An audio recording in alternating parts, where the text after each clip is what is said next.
The protagonist, Amano, is an ordinary middle school student in 8th grade. She is somewhat clumsy, often tripping down the stairs. Today, her younger sister Natsume has a piano recital. The entire family attends the performance. Their mother is worried that Natsume might get nervous. It is little Zhao's first time on such a big stage, and he is very nervous initially. Amano quickly notices something is wrong. When Natsume's fingers stiffen and she can't play, Amano decisively stands up to cheer her on. Embarrassed, Natsume regains control of her fingers and flawlessly performs her piece, winning a gold award. The parents are then pulled aside by reporters for a photo with Natsume. Amano watches the three from the stairwell. Having a talented sister actually puts some pressure on her. Amano grew up with her grandmother, a pastry chef, who taught her that desserts can bring smiles like magic. However, her grandmother passed away 2 years ago. Amano smelled a sweet scent and discovered a dessert festival nearby.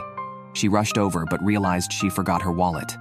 Just as she was about to put a cake back, her parents and sister arrived. Seeing the situation, her father promptly offered to pay for his daughter. Amano then picked a few more small cakes. Her sister shyly approached her to say thanks, revealing that she knew Amano had shouted during the recital to help ease her nerves. Just as Amano was about to comfort her sister, she was drawn by the scent of a small cake. She approached the dessert maker, a blonde foreign young man named Amway, who seemed to be a pastry instructor at a culinary academy. Amano mentioned that the cake tasted similar to her grandmother's. Surprised, Amway asked if her grandmother had studied in Paris. Amano recalled that her grandmother had indeed studied at a place called St. Mary's College. Amway then revealed he knew Amano's grandmother's name, explaining she had been a talented pastry chef at St. Mary's College, where his own grandmother was the founder. They both hailed from the same academy, which explained the similarity in taste. Amway complimented Amano's talent after she detected the flavor from just one bite. Embarrassed by the praise, which was new to her, Amway made another cake for Amano. After trying a bite, she felt the cream melt instantly in her mouth, with a burst of sweet and sour strawberries, reminiscent of being amidst a field of flowers with a first love. Amway was shocked and revealed the cake's name was First Love. He praised Amano's sharp sense of taste and asked if she would like to study at St. Mary's College to become a skilled pastry chef. As a child, Amano had expressed her desire to become a pastry chef like her grandmother, who had encouraged her that she could indeed achieve it. With determination, Amano decided to attend St. Mary's College. That evening, she shared her intention to transfer schools with her father, who was initially shocked. Upon discovering that the school's headquarters were in Paris, her father was adamantly opposed. However, learning that there was a branch in Japan, he was still concerned. He thought Amano was too clumsy, often tripping 3 times a month, and wouldn't be able to take care of herself at a boarding school. Amano argued that this was the first time her talent was recognized, and she really wanted to try becoming a pastry chef. Her mother felt that Amano might truly have inherited her grandmother's gift. Despite her father's stubborn initial refusal, Amano was firm about her decision, wanting to bring joy to others with her desserts like her grandmother. Her mother decided to support Amano, seeing her daughter had made a heartfelt choice and believing that as parents, they should back her. Moreover, her mother felt somewhat guilty for occasionally neglecting Amano due to caring for her younger sister. Seeing Amano find her passion, she naturally supported her. Eventually, her father, who had recently bought a new golf club, reluctantly agreed to let Amano transfer schools. Amano successfully transferred to St. Mary's College in Kyoto, which features a distinctly European style resembling a castle. She found the environment incredibly dreamy for baking cakes. However, she learned that Professor Amway had suddenly been called back to the headquarters in Paris. Upon entering the school, Amano saw a sculpture of the dessert elf queen. A long-haired girl emerged from behind the statue and told Amano about a legend at the academy. Seeing the dessert elf could make one's dreams come true. The girl, named Rumi, had been assigned by the teachers as Amano's roommate. Before leaving, Amano placed some small pastries as a gift in front of the statue, attracting the attention of a little elf. Right after Rumi reached their dormitory, a bell rang, prompting her to rush back to the classroom to prepare materials. Surprised, Amano quickly left the dorm after settling in. She then met a green-haired handsome boy named Hanabusa, who gave her a bouquet of sugar roses. He knew that Amano was recommended by Professor Amway, a genius pastry chef at the academy. Hanabusa escorted Amano to the classroom, where they encountered 2 students, Kashino and Ando, holding a beautifully made chocolate cake. Kushina was rather cold and dismissive, annoyed by Amano blocking the way, while Ando kindly offered Amano some matcha milk candy he had made. Amano followed the three to the classroom and greeted everyone. A girl enviously asked if she knew the dessert princes, who were known as the campus dessert princes. "Oh, I see, the campus F3. The three dessert princes each excel in different pastry specialties. Hanabusa is skilled in making elaborate cakes, Ando specializes in Japanese desserts, and Kashino is adept at crafting chocolate confections." As the course began, Amano entered the cooking classroom and was immediately placed in Group A by the teacher, causing a buzz among the students. They were impressed that Amano could join Group A with the dessert princes right away, assuming she must be highly skilled since she was chosen by Professor Amway. However, Amano had only ever eaten desserts and had never made them before. She was tasked with making a dessert and placed directly in Group A, drawing everyone's attention. Nervous, her hands shook, and she accidentally broke an egg. Although Hanabusa and Ando encouraged her, saying it was okay, Kashino was impatient, concerned that a teammate's mistake could affect the group's score. Amano quietly observed Kashino's technique, noting that all three were smooth and proficient.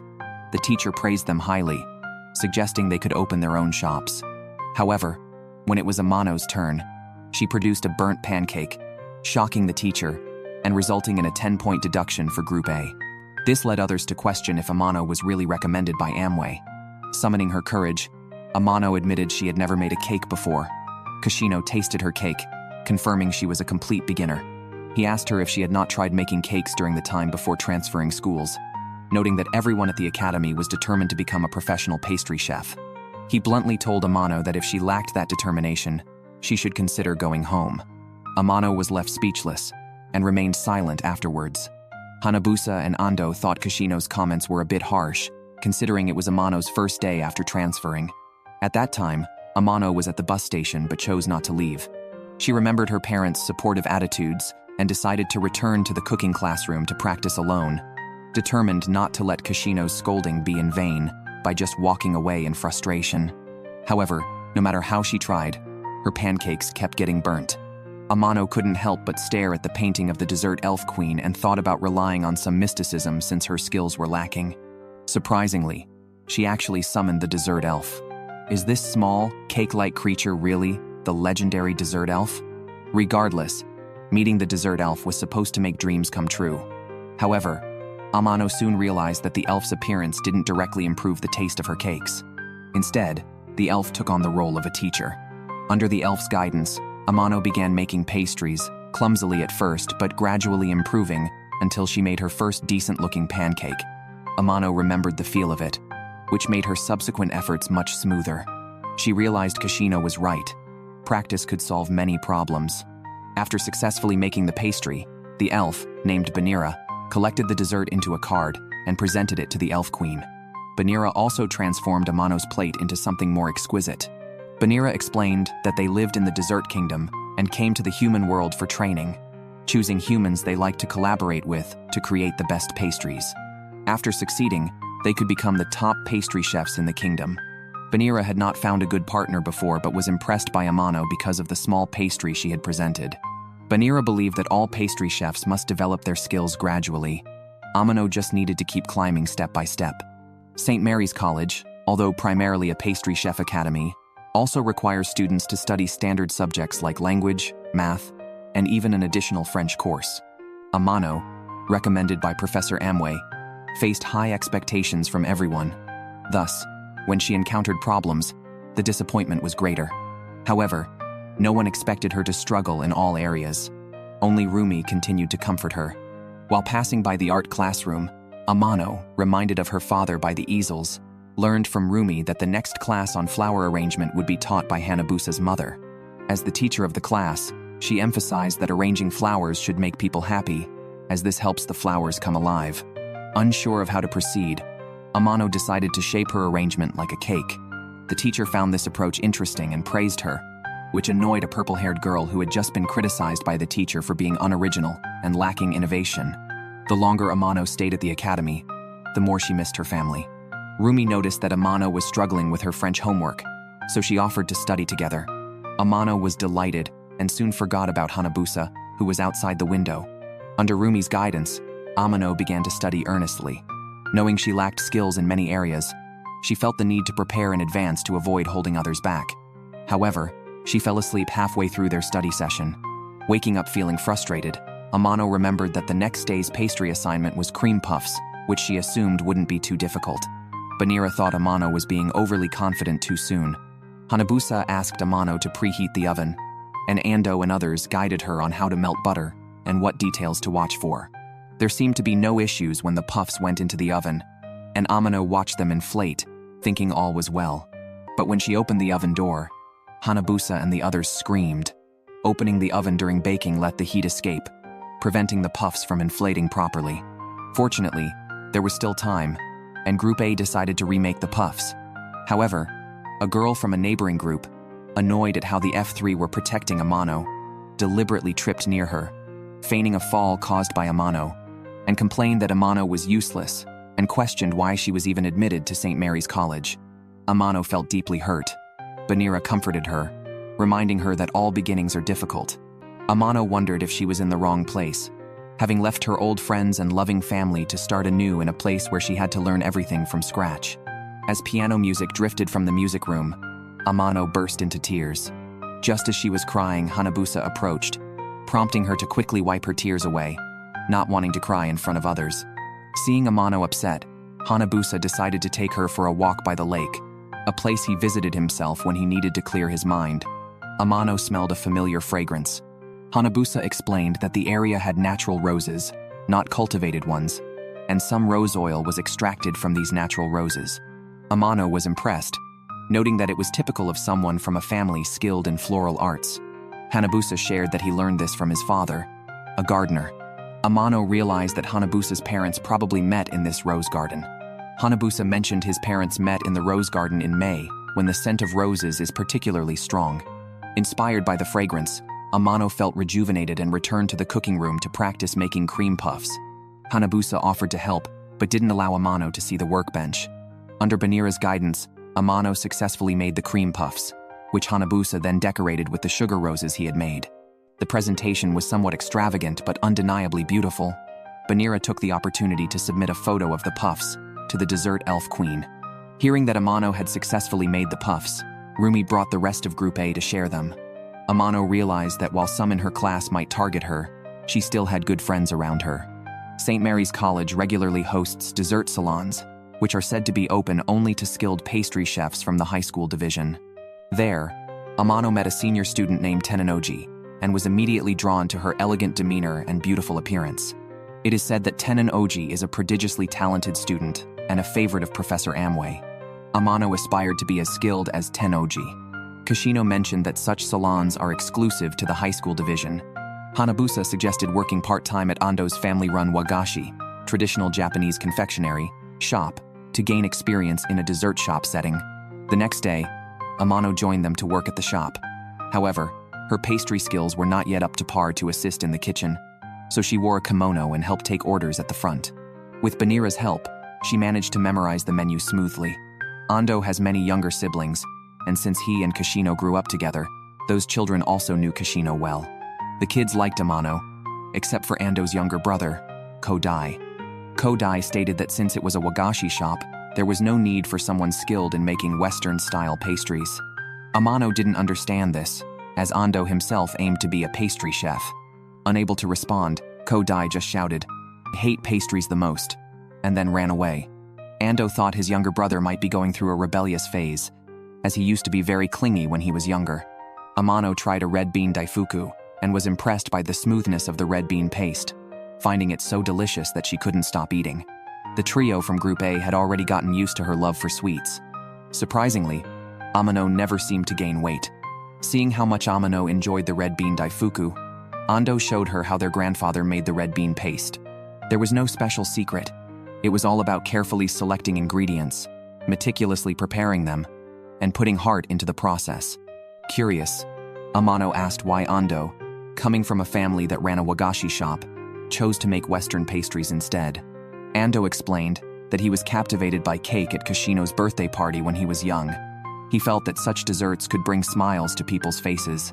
He thought about incorporating traditional Japanese confections from his family's shop into his Western pastry creations to make unique desserts.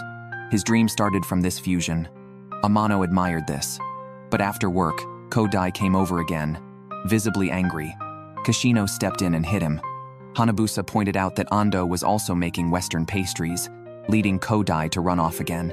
However, Amano noticed that Kodai seemed upset and thought there must be more to his behavior. She approached him to talk and found him working on making red bean paste. Before cooking, Kodai carefully selects each red bean, choosing only the best and fullest ones for the paste.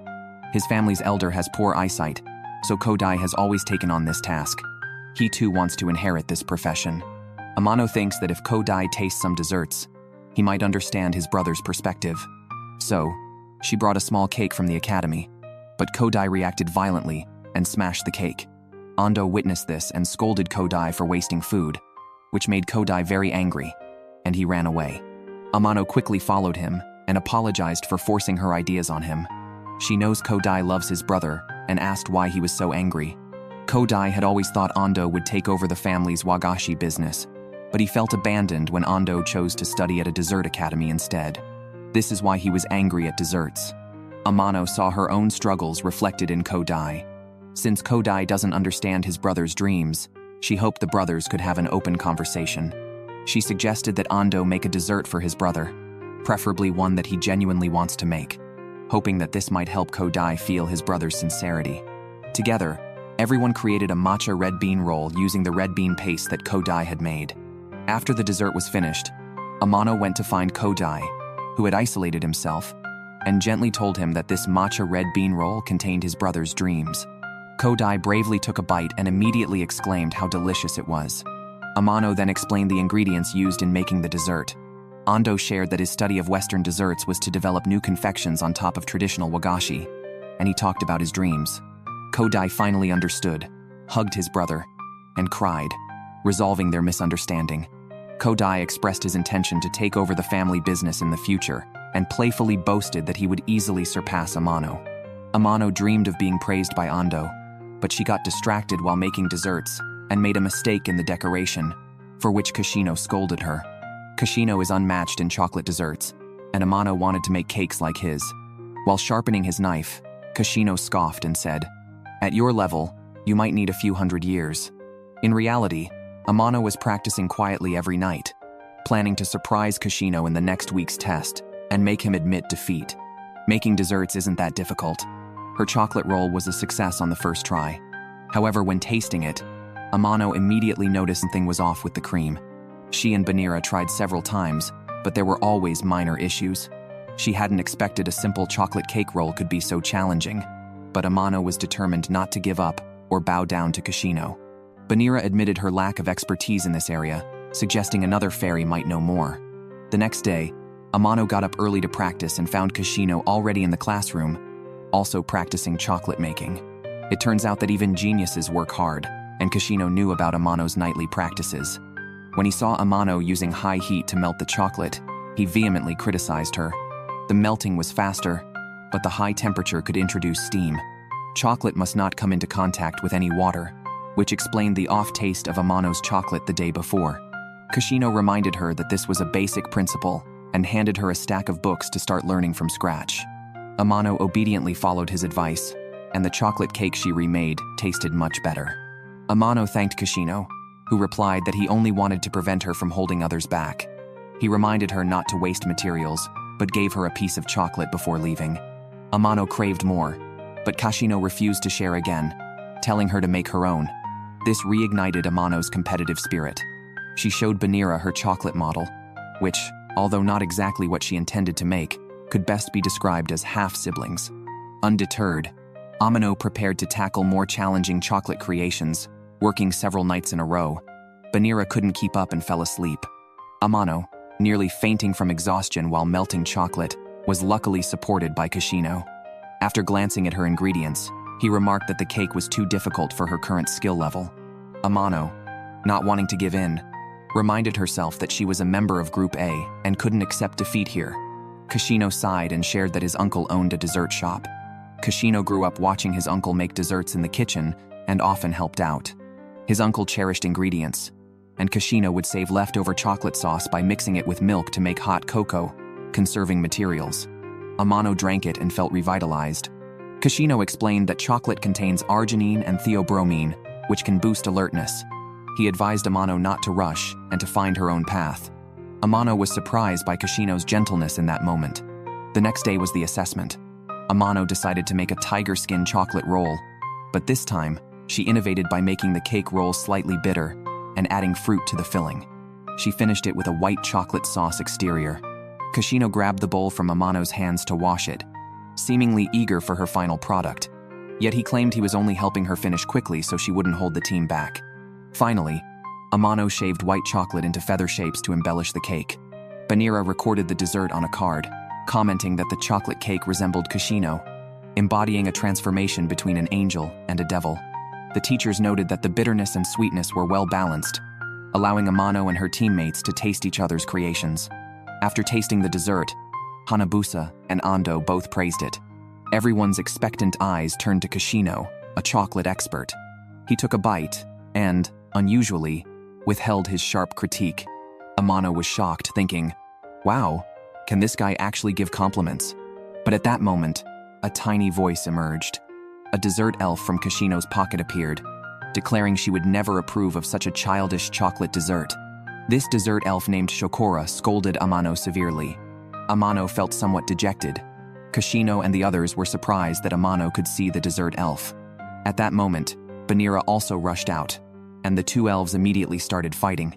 Hanabusa and Ando informed Amano that only those who possess a dessert elf can see them, indicating that the other two also had their own dessert elves. That evening, the four went to the cooking classroom. Kashino felt somewhat embarrassed introducing Shokora, likening it to playing house. Shokora and Banira seemed to be frenemies, often fighting. Ando's elf, Kyarameru, who is a bit clumsy and very well behaved, rushed out to break up the fight. Hanabusa's elf was a very elegant butler-like figure named Cafe. It was said that all four elves were classmates and aimed to become court dessert masters. Kashino and his friends each had their own goals, becoming top pastry chefs or taking over family businesses. Amano was simply moved by her grandmother's and Amway's words and came here because of her love for desserts. Hanabusa had Cafe set out a cake they had prepared, announcing it as a welcome party for Banira. The cake, a joint effort by Hanabusa and the others, was a French-style cake with a rich distinctiveness, featuring intricately crafted sugar figurines. Hanabusa told Amano that once you are in a top pastry shop, your eyes become your best tool for learning stealthily. Some skills won't be taught actively, but no one will stop you from learning. Hanabusa was quite willing to teach Amano, though. However, the close relationship among the four members of Group A caused discontent among three other girls. Meanwhile, the school assigned a new task. Group ABC was to make birthday cakes for each child at a kindergarten. It was a volunteer task. Rumi warned Amano that these kids were not easy to handle. Amano didn't understand at first until she went to the kindergarten and, along with Kashino, was pranked by the children. Later, the members of Group ABC prepared cakes for 3 children celebrating their birthdays. Hanabusa reminded Amano to observe the reactions of those tasting the cakes. Amano noticed a little girl sitting alone in a corner. The girl's sister was a student in their class. This girl, named Ringo, was quite introverted and had not made any friends yet. Amano struck up a conversation with Ringo using strawberry cookies and discovered that Ringo hadn't eaten any of the birthday cake. Amano then had a private chat with her, asking which cake she liked, planning to make one for her next month's birthday. The girl said she liked cakes with lots of apples and cream, and she fondly remembered the apple cakes her previous school made for birthdays, which everyone enjoyed together. Amano realized that what Ringo missed was not the cake itself but the friends from her old school. Amano could relate, having experienced the challenge of moving to an unfamiliar place, facing criticism and gossip. So, Amano proposed designing a cake that could help Ringo make friends. That night, Banira talked in her sleep, and Amano heard her dreaming about making a cake with other elves. This sparked an idea in Amano. She and Ringo's sister went to the kindergarten to gather materials and nearly got mistaken for suspicious persons. However, Amano quickly came up with an idea. She designed a cake depicting a snowy park, complete with cute little figurines and white chocolate craftsmanship. She needed the help of everyone in Group A, so they planned to practice making this cake tonight. Group B, feeling slighted again, came up with a bold idea. After much effort, Amano and her teammates finished making the cake and went to the snack bar to fill their stomachs, Leaving the cake on the table, Yumeiro stayed behind to watch over it. Once Group A had left, Group B sneaked in. Unable to see Yumeiro, they took photos of the cake's design and left. What was most infuriating was that the child Group B was responsible for had a birthday on the 4th. They brought out their cake early and deliberately paraded it in front of Group A. The four were stunned. It was the cake they had made the night before. Group B claimed that Amano had copied them, even suggesting they had delivered the cake first. If Ringo received an identical cake, she would likely be criticized for imitation. What was meant to be a harmonious cake became a target of attack. However, everyone believed otherwise. Yumeiro hurriedly explained that he saw them taking photos and thought they just found the cake cute, so he forgot to mention it. Amano wasn't just upset about Group B's plagiarism, although she found the behavior unacceptable. With only an hour until the birthday party, the only option was to change the cake's design. As Amano stared at the cake, a new idea suddenly came to mind. Group B stole Amano's design. Ringo's sister, Kana, realized something was wrong because she knew Amano had worked hard collecting materials for her sister, so she was sure it was Amano's design. However, Group B denied it and accused Kana of making baseless claims without evidence. Rumi appeared behind Kana and reprimanded Group B, stating that stealing someone's design, regardless of the intention, disqualifies them as pastry chefs. But Group B didn't listen and even hoped to see Amano fail to come up with a new design and embarrass herself. Meanwhile, Amano hadn't given up. Even though she had a new idea, there wasn't time to explain it, so she asked the other three to start making the cake while she shared her thoughts. Kana was upset that Amano was being bullied after all her hard work for her sister. Rumi comforted her, reminding her that Amano hadn't given up yet. Hanabusa and the others firmly believed Amano was the original creator, as her style was too distinctive and, like the tiger skin roll, contained its own story. Under Amano's direction, they helped prepare materials.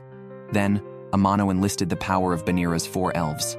As they rushed to make the cake, the kindergarten waited for the arrival of the small cake.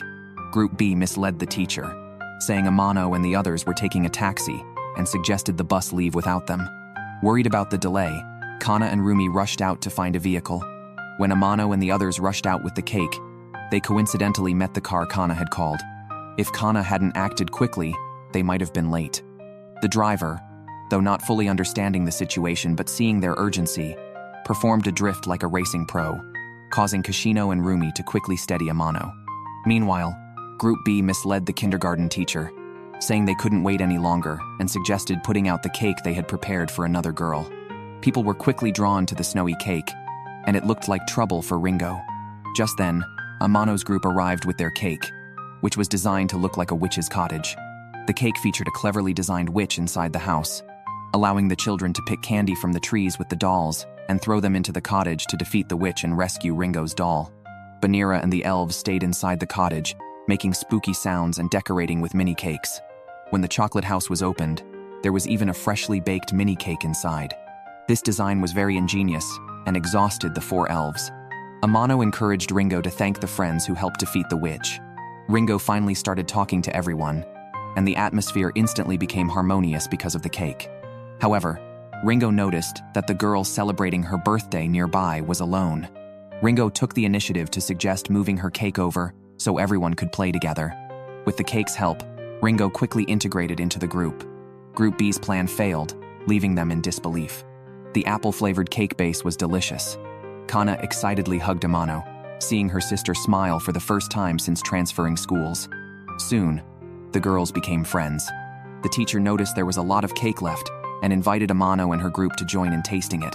Amano also tried the cake made by Group B and found it very delicate and rich in flavor. She wondered why Group B, with such ability, would resort to stealing ideas. Ringo approached Amano with a bunch of dolls, saying she loved the cake Amano made the most. Amano was deeply touched. It was her first time experiencing the joy of bringing happiness to others through her cakes. This, she realized, was the happiness of fulfilling a dream. Hanabusa began to acknowledge Amano's talent and was curious about what innovations she might create in the future. School was on break, and Rumi had to leave early. Amano noticed that some students commute daily from home. Hearing that Amano was staying alone, Kashino teased her about her dormitory possibly being haunted. Amano claimed not to be afraid, but she felt timid when alone. Fortunately, she had Banira for company. However, Amano had a nightmare about messing up a chocolate cake and being scolded by Kashino, which startled her awake. Group B told Amano there were walnuts to be picked behind the forest and invited her to join them. Banira felt suspicious, and rightly so. Group B had bad intentions, purposely scattering walnuts to lure Amano into the forest before running away. Amano searched for a way out for a long time without success and couldn't crack open the walnuts. However, she heard piano music and followed the sound, eventually collapsing from exhaustion outside. She was found and taken back by a high school senior named Oji, who surprisingly knew Amano's name. Amano was astonished.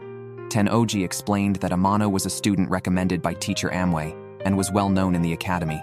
At that moment, Oji was making soufflés and invited Amano to taste them. Amano noticed that Oji's cabinet was filled with trophies from dessert competitions, but Oji felt they were just superficial honors. She was striving for recognition from someone. Unbeknownst to Amano, Oji was observing her. Soon the cake was ready, and Amano tasted it, first noticing the flavor of honey, followed by a sweet fruitiness. She identified the taste of mandarin. Oji was surprised and mentioned that she had flavored the honey with orange, which gave it a unique, refreshing taste. Curious about Amano's talent, Oji wondered what kind of gift Amano had to have been recommended by Amway. After returning to school, Rumi heard that Amano had visited Oji's dorm and was incredibly envious. Oji is a genius pastry chef whose cakes even professional chefs praise. Amano had even tasted Oji's desserts, which made Rumi incredibly jealous. She remarked that Oji really took good care of Amano, which wasn't surprising since Oji's mentor is Amway. Amano realized that Oji probably wanted to gain Amway's approval. Rumi speculated that Oji would likely win the upcoming Perfect Dessert competition. St. Mary's College holds a private contest known as the Perfect Dessert, open to all students. The winner gets the chance to study in Paris. Oji's victory would mean pursuing Amway in Paris. Last year, 3 members of Group A, who were in junior high, were the only ones to advance to the second round of the competition. Rumi suggested they could have gone further if not for the interference of a certain young lady. Curious, Amano inquired further, but Rumi warned her not to mention this lady in front of Kashino.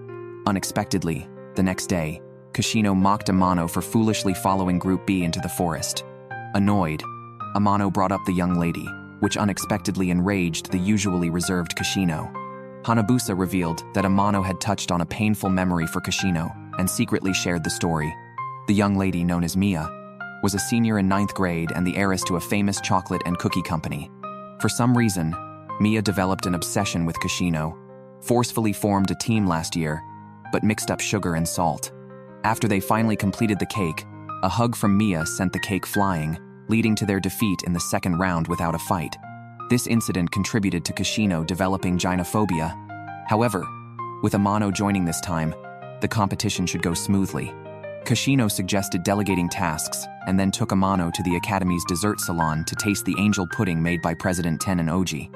However, before the 4 could even order, the pudding was served. Amano commented on its excellent texture, and Kashino agreed. To their surprise, the pudding wasn't made by Oji, but by Kashino's feared acquaintance, Mia. Mia declared she had undergone special training and was determined to form a successful team this year to study in Paris with Kashino. Kashino was shocked and immediately stated he would team up with Amano this year. Mia mocked Amano, having heard she was recommended by teacher Amway, yet initially couldn't even bake a pancake properly. Ando complimented Amano's current desserts, but Mia tasted them and found them quite ordinary, doubting Amway's judgment. Amano was angered, admitting her skills might not be the best but insisting that teacher Amway should not be disrespected.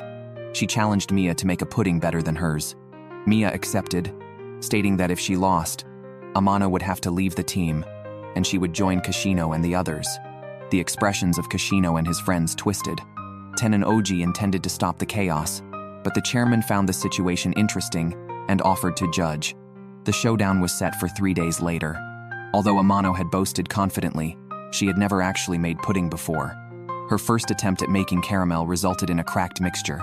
Fortunately, there were plenty of ingredients available. The elf team encouraged Amano, reassuring her that there was still time to practice. The first step was making the caramel sauce. Amano was flustered because she couldn't find a spoon, and the caramel ended up slightly burnt. She poured it into cups to cool before starting on the pudding base, which was a relatively simple step.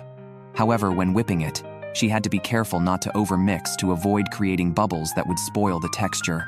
The batch of pudding turned out bitter, clearly due to the overcooked caramel. Amano decided to practice several more times, confident she would eventually succeed. Her every move was recorded and sent to Mia.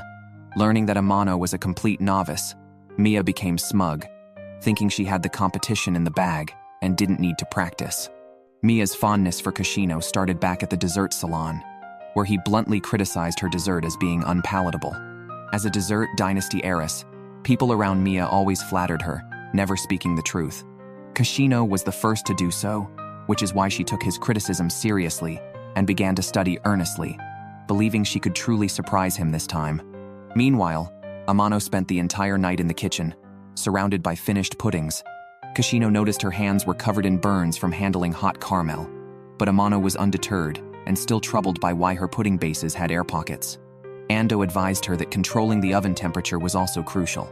The dessert elves each preferred different levels of sweetness, which made Amano thoughtful, and she decided not to do any special training in the kitchen that night. Soon, the competition arrived. The challenge was to make 5 puddings in 1 hour. Amano seemed a bit flustered, while Mia appeared skilled, perfecting her caramel. Amano's caramel seemed overdone, but she added something extra to the mixture and used the upper oven. Mia scoffed, noting that the high school's ovens were different from those in junior high. Confident she would win, both contestants' puddings were soon presented. Mia's pudding was crystal clear, made with the finest ingredients, and her technique was solid. However, there is an old saying, "Those who act first may fail." Mia went first and did receive high praise. When the principal tasted Amano's pudding, he initially paused, then showed a surprised expression. Amano's heart raced, thinking she might not have achieved her best in just 2 days. However, when the results were announced, Mia was stunned. Amano had won. The principal acknowledged that Mia's pudding was delicious and made with the best ingredients. However, it contained many air bubbles, unlike Amano's. Mia couldn't believe it, especially since she had purchased an oven just like the ones used in the high school. Tenin Oji explained that each oven has its subtle differences. Amano had gone to the high school after classes the previous day to request to use their kitchen and practiced all night. She also intentionally made the syrup a bit bitter. From her previous visit to the dessert salon, Amano had noticed that the principal enjoyed bitter coffee and dark chocolate, so she crafted a flavor suited to his tastes. This consideration was seen as an act of human care, which ultimately led to Amano's victory. Mia, not willing to accept defeat, declared that she would beat Amano in a future competition. Afterwards, Ten-Oji also recognized Amano's efforts. Everyone then realized that Tenin-Oji had her own little elf, apparently a senior to Banira and the others. Amano was thrilled, feeling that she could now join everyone in the perfect dessert competition and hoped to excel there. However, the F3 group cautioned her, saying the perfect dessert competition was challenging and that Amano still had a long way to go. Banira also remarked that Amano wasn't ready yet. Amano didn't understand why everyone dampened her spirits after her first success. Distraught, she impulsively rushed home with her suitcase. Banira instinctively followed her. Amano's parents were thrilled to hear she was back and quickly pulled her inside the house. Now, Banira worried that Amano might drop out of school. Meanwhile, surprised by Amano's sudden departure, Rumi quickly sought out F3 to ask what had happened. They realized they had been too harsh too soon. It was indeed cruel to dampen her spirits right after her first success. Concerned that Amano might be expelled if she continued to be absent, Kashino urgently spoke with the dormitory head to secure her leave from school. Her family thought Amano was on a winter break. After receiving a call from the dormitory head, who mentioned that she should apply in advance next time, Amano confessed that she had had a falling out with friends. Natsume found it unbelievable as this behavior was out of character for Amano. She expressed a desire to drop out, feeling overwhelmed by constant failures at school. Unsure about her ability to continue at the academy, her father hoped she would come back home to stay. Seeing Amano so downhearted, her mother decided the family should go on a trip to clear their minds. The first destination was the dessert shop previously owned by Amano's grandmother and now managed by her uncle. Since her grandmother's death, Amano hadn't visited much. She suddenly had a craving for the egg tarts she once enjoyed there. Banira followed along, clinging to the car. Amano thought she was mistaken when she saw it. The family arrived at the shop only to find it deserted, fearing it had closed down. Just then, the uncle returned on a bike, explaining that the business was so good that he had sold out in the morning. He was off to deliver pre-ordered desserts and would prepare more for the afternoon. Amano learned that her uncle was too busy to manage the strawberry fields behind the shop, and the desserts from her childhood were no longer on the shelves. Her uncle glanced at Amano and Natsume and asked the sisters to help. Their mother then took their father for a stroll. With some experience from the academy, Amano showed Natsume how to separate egg whites and yolks. She explained that her uncle banging the floor with a sack was actually him breaking walnut pieces. While sifting flour, Amano accidentally sifted out Banira. She realized she had been too proud the previous night and apologized to Banira, who admitted she had been too harsh on Amano. Natsume, unable to see Banira, wondered why the flour and powdered sugar needed to be sifted again. Amano explained that sifting introduces air into the powders, making the ingredients fluffier and softer. Natsume noted that Amano seemed especially happy when talking about desserts, almost as if she was glowing. Together, they helped their uncle prepare the desserts. To express his gratitude, their uncle served them some of his creations. Amano noticed that the strawberry tart tasted different from what she remembered her grandmother making. Her uncle was surprised that she detected the change so quickly. He had indeed altered the recipe. He had wanted to preserve the taste of his mother's desserts but couldn't find the recipe. His mother had left a notebook with a lock, and he couldn't bring himself to break it open. He had since developed his own version of the cakes and decided to give the locked notebook, which he called Grandma's Marvelous Diary, to Amano, his mother's favorite. With her grandmother's memento in hand, Amano felt revitalized. She intended to ask her mother to drive her to the station, but her mother was already on the way and had brought Amano's luggage with her. Her mother encouraged her, saying it's normal to feel down sometimes and that it's important to keep moving forward. Determined to create desserts that would make everyone happy, Amano hurried back to the academy. Hanabusa and the others apologized for not noticing her feelings. Amano shook her head, admitting she was too quick to feel proud. Kashino then picked up Amano's luggage, noting they had only 10 minutes until curfew, and they rushed back together. When F3 first arrived at the academy, their relationship was a mess. Kashino and Ando had been childhood friends, but they had a very poor first impression of Hanabusa. Once, while discussing the story of the Fairy Queen, Kashino stated that his goal was to be number 1 at the academy and that the Fairy Queen was irrelevant. Hanabusa, who had overheard this, accused Kashino of boasting and then handed out roses to the girls in their class. Kashino found him too flamboyant, declaring that he wasn't at the academy to make friends and doubted they would get along. Ironically, despite Ando living in the next dorm, Kashino ended up rooming with Hanabusa, whose room was completely decorated with roses. Hanabusa claimed he had specially decorated it, but Kashino criticized his taste, disliking such lavishness. Hanabusa countered that a taste for aesthetics was necessary for making desserts and doubted Kashino could ever be number 1. The tension between them was high until Ando intervened to prevent an actual fight. They ended up drawing a line in the room to mark their territories. Unexpectedly, due to their excellent grades, the 3 of them were grouped together. The girls in their class thought they were very handsome. Rumi jokingly called them dessert princes, which led to their nickname, F3. Little did they know, it was Rumi who inadvertently started it all. Due to their poor relationship, the 3 ended up fighting in the cooking lab and were banned from using the classroom for 3 days. They also had to write a reflective essay. The principal had planned to calm them down by inviting them to taste desserts together, but Kashino was restless. He believed he was at the academy to make desserts, not just eat them, so he secretly used the cooking lab. Hanabusa commented that Kashino was too impulsive. Unexpectedly, all 3 ended up in the cooking lab together, where they encountered a dessert elf. Aside from Kashino, the other 2 readily accepted the situation. Kashino declared he didn't need a partner and intended to become stronger on his own. They were caught by a teacher. Being members of the same group, they shared the responsibility and were suspended from classes for 3 more days, confined to their dormitory. Then, Kiara Meru, startled by a prank toy, accidentally ran into the forest. Ando went out to find her, as Cafe mentioned that Kiara Meru had a poor sense of direction and might not find her way back at night. Kashino decided to go out and look for them. Koyanagi warned that leaving the dormitory could lead to expulsion if they were caught by a teacher, but Kashino rushed out without looking back. Ando had found the lost Kiara Meru and was calming her down when he accidentally stepped into a hole. Meanwhile, halfway through his run, Kashino realized that Shokora had fallen behind. He quickly found her and urged her to go back. Shokora insisted that as his partner, she should stay with him, so Kashino told her to hold onto his shirt. As it got darker, they struggled to see the path in the forest.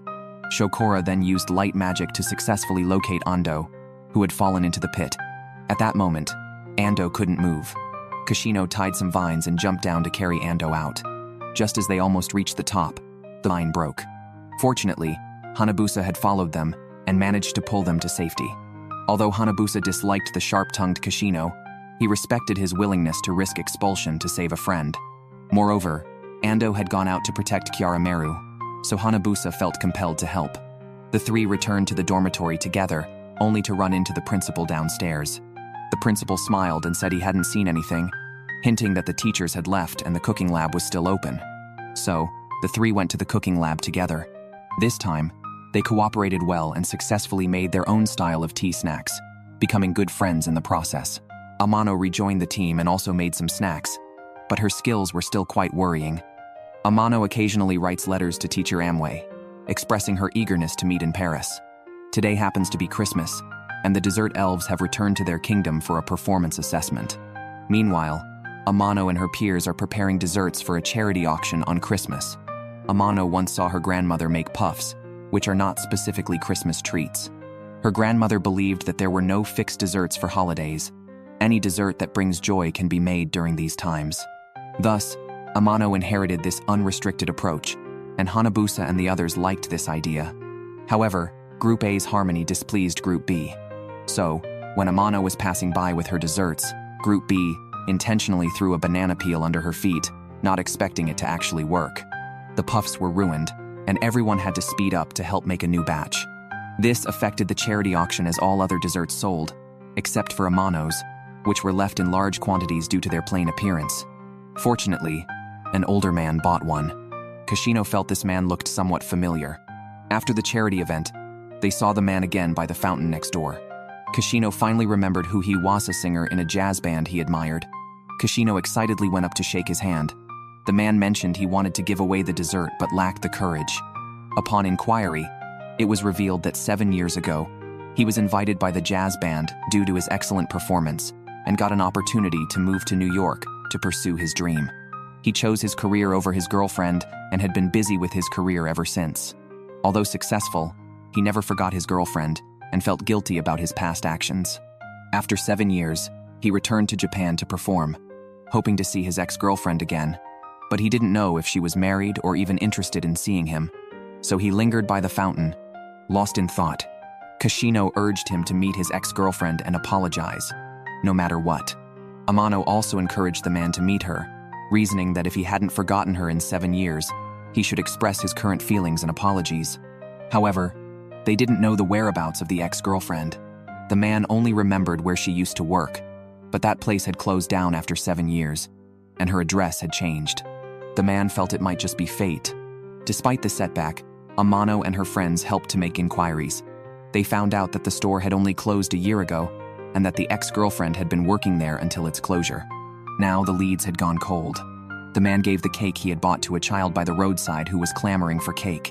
To thank Amano and her friends for their help, the man played some jazz for them, which unexpectedly attracted a crowd of onlookers.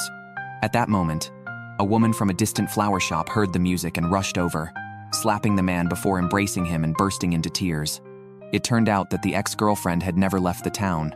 She had been waiting for him to return. Both were unable to forget each other. Moved by their reunion, Amano suggested making a reconciliation cake for the couple, and they left with the couple's address. Using Amano's previous puff pastry design, they created a cake resembling a wedding cake to celebrate their reunion. Hanabusa then pulled Amano away, who was ready to stay and eat cake, commenting on her lack of tact.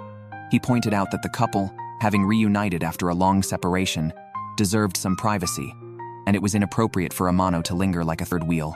School is about to break for winter vacation, and the F3 members are all preparing to go home. However, Amano decided to stay at the academy for the new year, thinking she could train with Banira. To her surprise, Banira also planned to return to the Dessert Kingdom for the new year. Seeing Amano alone, and a bit pitiful, Banira invited her to come along. Amano, excited, immediately agreed. Banira then transformed Amano into the form of a small doll. Although she was smaller, she couldn't fly. Eventually, Banira carried Amano into an oven. Successfully passing through a door at the back, and boarding a small train to the dessert kingdom. The world of the dessert kingdom featured waterfalls made of chocolate and rivers made of candy. At this time, Shokora and the others returned and informed Amano about a New Year's celebration in the dessert kingdom. Before the celebration, they needed to gather ingredients for the annual big event where all the elves collaborate to create the perfect dessert for the queen. Everyone would taste it together when the new year arrived. Amano joined them in collecting ingredients, discovering that all the materials were dessert ingredients. She became a laborer, helping to transport materials. After all, she couldn't expect free food in this land. While the elves prepared to make pastries, Amano, being human, could only help by moving things. Halfway through her journey, Amano was captured by 3 small elves who closely resembled the F3. These 3 called themselves the Evil Trio and kidnapped Amano, leaving behind a chocolate bomb. Tennoji's elf Hani came to investigate. To prevent Amano's human identity from being exposed, Banira and others could only say that a friend was kidnapped by the Evil Trio. The Evil Trio didn't capture Amano to bully her, but to steal the materials collected by Banira's group. Upon realizing Amano didn't have wings, they even comforted her, saying she might grow them eventually. Confused by the Evil Trio's gentle nature, Amano wondered why they insisted on stealing materials. The elf resembling Kashino explained they just wanted to trouble Banira's group. Amano felt this excuse was all too familiar. Hani caught up and disciplined the Evil Trio. Banira hid behind her, pretending to be her wings, and gave Amano a fake name to prevent Hani from recognizing her. After deceiving Hani, Banira took Amano back to the Dessert Academy and crafted fake sugar wings for her. Later, while strolling through the town, Amano saw the elf resembling Kashino and couldn't resist following him, only to fall into a deep pit. When she awoke, she met an elderly elf who gave her a silver spoon, claiming it was the key to her future path, and pointed her towards the way out. Following the way out, Amano found the 3 members of the Evil Trio, who appeared to be plotting to sabotage the New Year's celebration. She had heard from Banira that the trio had angered the queen and consequently had their spoons confiscated, losing their ability to use dessert magic. The trio even offered Amano some cookies. Amano felt that with such culinary skills, they could surely impress the queen and return to the academy. In fact, the other 2 had tried to persuade the Kashino-like elf, but he couldn't accept his mistake. It turned out that during a previous competition, this elf had secretly used a recipe from a court pastry chef without telling his teammates. They won the competition but were exposed for stealing the recipe. The queen confiscated their spoons as a result. The Kashino-like elf felt guilty for implicating his teammates, although they believed they had relied on him too much. Feeling somewhat disheartened, Amano left. Meanwhile, the castle was already hosting the celebration. The Evil Trio, driving a cookie bomb, headed towards the castle but found Amano in the middle of the road. Knowing she couldn't fly, they tried to stop, but couldn't brake in time. Fortunately, Banira managed to whisk Amano away, though the cake was destroyed. However, the cookies made by the Evil Trio were appreciated by the queen, and they successfully regained their spoons. Amidst this chaotic adventure, Amano returned only with the silver spoon given by the elderly elf. The perfect dessert competition is about to start, and Amano has been taken by F3 for intense training. The first focus is on physical strength, as making good desserts requires strong arms and stamina. After running with Kashino, Amano has to study chemistry with Ando and take French lessons from Hanabusa. These are just the basics. Though it's tough, Amano perseveres. Meanwhile, she has also submitted her application for junior high section, which the teachers find too cumbersome to review all at once. They plan to start eliminating from the weaker groups. F3 is also intensively tutoring Amano, covering various dessert-making techniques and important points. This leaves Amano so exhausted that she can barely keep her eyes open, and she has no time to rest from morning till night. Yet, she only verbally complains of tiredness and continues to practice independently each day. However, she tends to forget what she just learned. Amano worries whether she can keep up with the competition. The 4 little elves from Banira cheer her on, offering to teach her different dessert-making methods. But Amano feels overwhelmed, doubting she can remember so much all at once, as she is not a genius like Kashino or Hanabusa.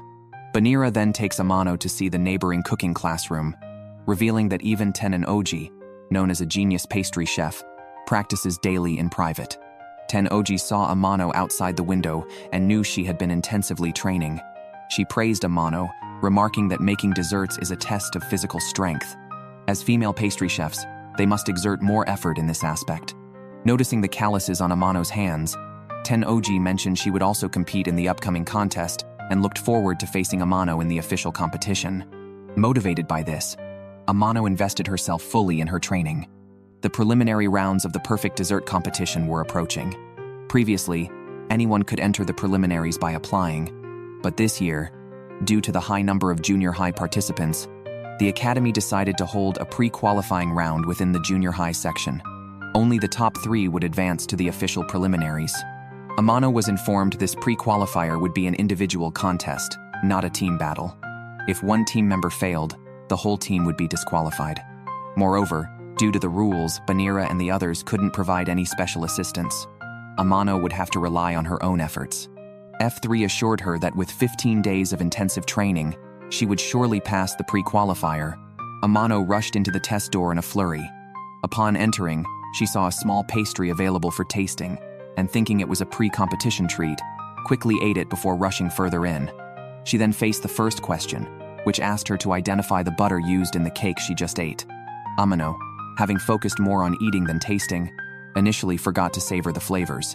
Fortunately, her sensitive taste and smell, along with the fact that she had just handled the cake, helped her successfully identify the butter's flavor. When it came to choosing the sugar, Amano almost selected the wrong answer. However, thanks to her special training with Ando and remembering something Kashino had mentioned about specific requirements for sugar in cake baking, she changed her answer at the last moment. She also correctly applied the process of elimination to select the right eggs. The final task was to choose the correct flour. Pastry making requires low-gluten flour. With only 1 minute left, Amano spotted a bowl of water nearby. She quickly combined the water with the flour to test it, and successfully chose option C, then dashed out. Amano was unsure if her answers were correct, but fortunately, F3 was waiting behind the door to congratulate her on passing the preliminary selection. Just as she breathed a sigh of relief, she was bumped into by a group of third-year boys. Hanabusa was very angry and nearly started a fight with the senior group. Seeing Hanabusa's many fans, the other group backed down. The teacher announced the results. Only 5 teams from the second year remained, 10 from the third year, and 1 from the first year. The next challenge was to recreate the cake they had tasted in the test, with the requirement that the cake should reflect a harmonious family atmosphere. It was then that Amano learned she had been chosen as the representative for her team. F3 unanimously felt that Amano needed to build more courage. They were paired against the provoking third-year boys group. The leader of the group even tried to intimidate Amano by squeezing her hand too hard during the handshake, prompting Kashino and the others to rush to protect her. After passing the preliminary contest, Amano and her team decided to try the cakes made by their rivals and found them indeed worthy of their pride. However, they quickly settled on a theme for their own cake. Amano planned to make a cake suitable for children's tastes, while Kashino and Ando focused on flavors preferred by adults and the elderly, respectively. Hanabusa, however, was lacking inspiration. He managed to make a cake, but it lacked the distinct aroma of roses. Amano thought to add more rose water, but accidentally added too much, making the rose scent overly strong. The third-year group passed by and mocked Hanabusa. Amano, ready to defend with a frying pan, startled the 3 so much that they quickly moved away. Amano was curious about why Hanabusa was so focused on rose desserts. Ando also joked that it seemed out of character for Hanabusa to make anything unrelated to roses. Hanabusa didn't respond, and instead isolated himself, even leaving Cafe behind. Cafe mentioned he didn't know much about Hanabusa's past, but noted that Hanabusa stared at the rose water every night. Consequently, Amano decided to talk to Hanabusa, as they were teammates. Amano suspected that the rose water might be connected to Hanabusa's parents, so she found him in the courtyard. Unable to stay away, Ando and Kashino joined them. Hanabusa then shared his story. Roses were almost considered the family flower in his home. He grew up surrounded by flowers and desserts, planning to one day open a dessert shop decorated with his parents' flowers. His father remembered a promise, thinking his son was passionate about rose desserts, so he found Damascus rose water for him.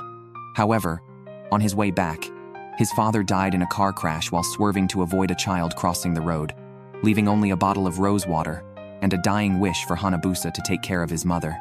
This explained why Hanabusa was especially gentle towards women, including his mother. As Amano wiped her tears, she remarked that Hanabusa wasn't just narcissistic. Kashino and Ando, who had been eavesdropping and feeling sad, burst out laughing when they heard Amano's comment. Hanabusa wasn't necessarily fixated on making rose desserts, but the theme given by the teacher was about family harmony. For Hanabusa, roses represented his family's memories, so he wanted to incorporate them into his cake. Everyone decided to support Hanabusa. He spent time tweaking the cake, but every time he baked it, the rose's fragrance would evaporate, and adding it afterward made the flavor too intense. This led Hanabusa to question why he was so determined to use rose in his desserts. Thinking about it, the rose water didn't bring him particularly happy memories. In fact, his father had died delivering it. In a moment of frustration, Hanabusa nearly threw the rose water into the lake, but Amano and Kashino quickly intervened. However, Hanabusa's hands trembled, and the rose water fell. Amano dived to catch the rose water but ended up in the lake herself. Kashino jumped in to rescue her, and both glared angrily at Hanabusa. Feeling he had caused trouble for everyone, and with the official competition the next day, Hanabusa decided to give up on making the rose dessert. Amano then slapped him, reminding him of his promise to his father to make rose desserts. She argued that even if he wanted to give up, he shouldn't throw away the last thing his father left him. Stunned, Hanabusa watched as Amano, upset to tears, couldn't even get angry. Amano and Kashino, soaked from diving for the rose water, unintentionally sparked Hanabusa's inspiration. After baking the cake, Hanabusa added a drop of rose water to the syrup and soaked the cake's outer layer. The cake base also used rose jam, resulting in a strong rose flavor. After tasting the cake, Amano suddenly had an idea. The next day, after staying up all night, Amano's team rushed into the competition venue. The contest began with a 2-hour time limit, and each team had to make 4 different cakes that reflected a harmonious family atmosphere. The third-year group was still talking tough, but Amano ignored them. Rumi, watching from outside, noticed that Amano's team seemed to have changed their recipes. Amano had planned to make a strawberry cake, but was now peeling peaches. Kashino switched from dark to white chocolate, and Ando's matcha roll became a black tea flavor. The third-year group, having access to the Academy's dessert salon, produced very sophisticated-looking desserts. In contrast, the 4 cakes presented by Amano's team looked rather plain. When the tasting began, the third-year group went first. Eating first usually meant losing, but their skills were indeed impressive, and they scored highly right away. Although Amano's cakes looked plain, Hanabusa transformed them into rose shapes during cutting and plating, which greatly impressed the judges. In terms of scores, the 2 teams were neck and neck. The third-year group thought they had the upper hand in appearance and ingredients, but were surprised when the final scores revealed that Amano's team scored higher. The third-year group disagreed with the result, not expecting to lose on flavor. The teacher's explanation was simple. The 4 individual desserts were indeed excellent, but their strong flavors could overpower each other when combined.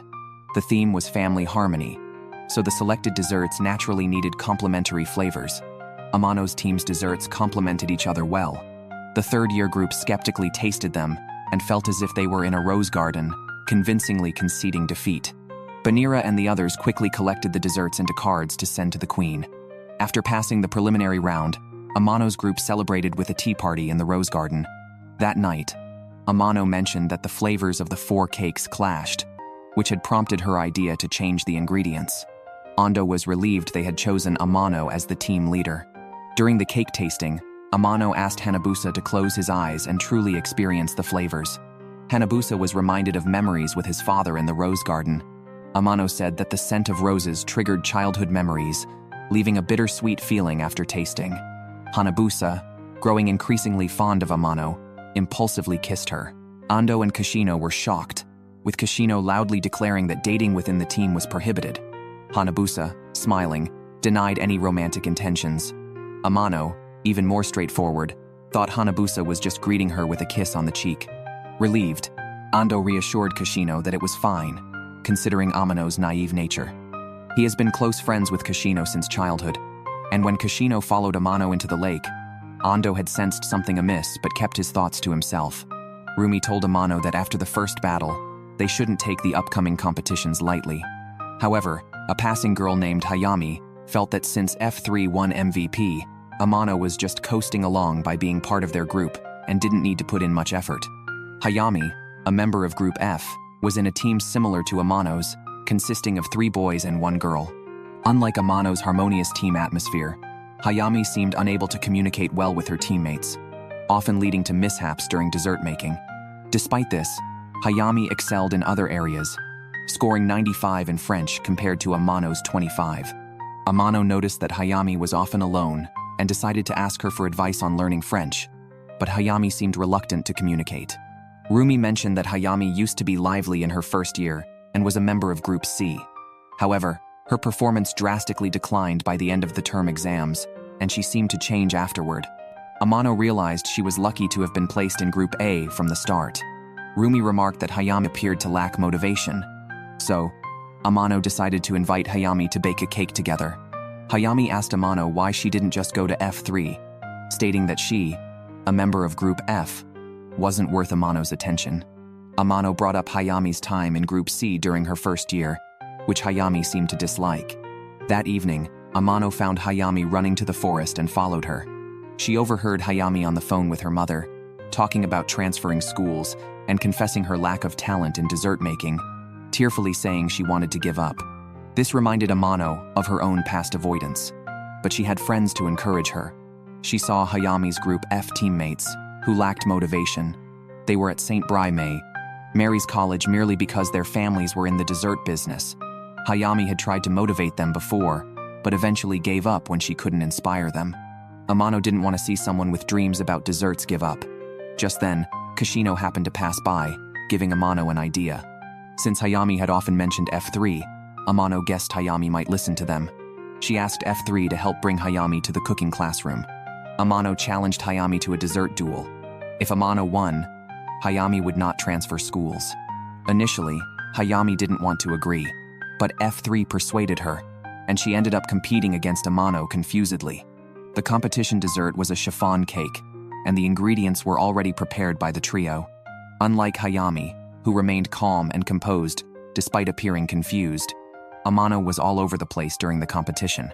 This puzzled Banira and the four little sprites, as Hayami seemed happy while making desserts. Why then had she considered giving up? Hayami even helped Amano by pointing out her mistakes. Amano, smiling warmly at Hayami, said she truly loved making desserts, which is why she offered help before any mistakes were made. Hayami did indeed love making desserts. Becoming a pastry chef had been her dream since childhood.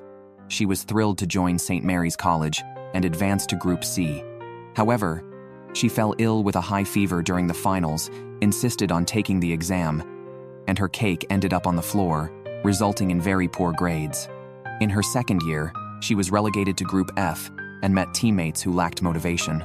Amano understood that if she were in Hayami's position, she might have given up on her dreams too. Hayami admitted to envying Amano, who was able to join Group A and team up with F3 upon transferring schools, despite being a newcomer. At first, Hayami thought it was because of F3's help, but later realized Amano succeeded through her own efforts and with support from friends, which made her envious. Amano smiled and said she was also Hayami's friend. Hayami smiled back, and the competition ended in a tie, as their chiffon cakes each had unique flavors. Kashino told Amano and Hayami that the decision to leave the academy should be Hayami's own.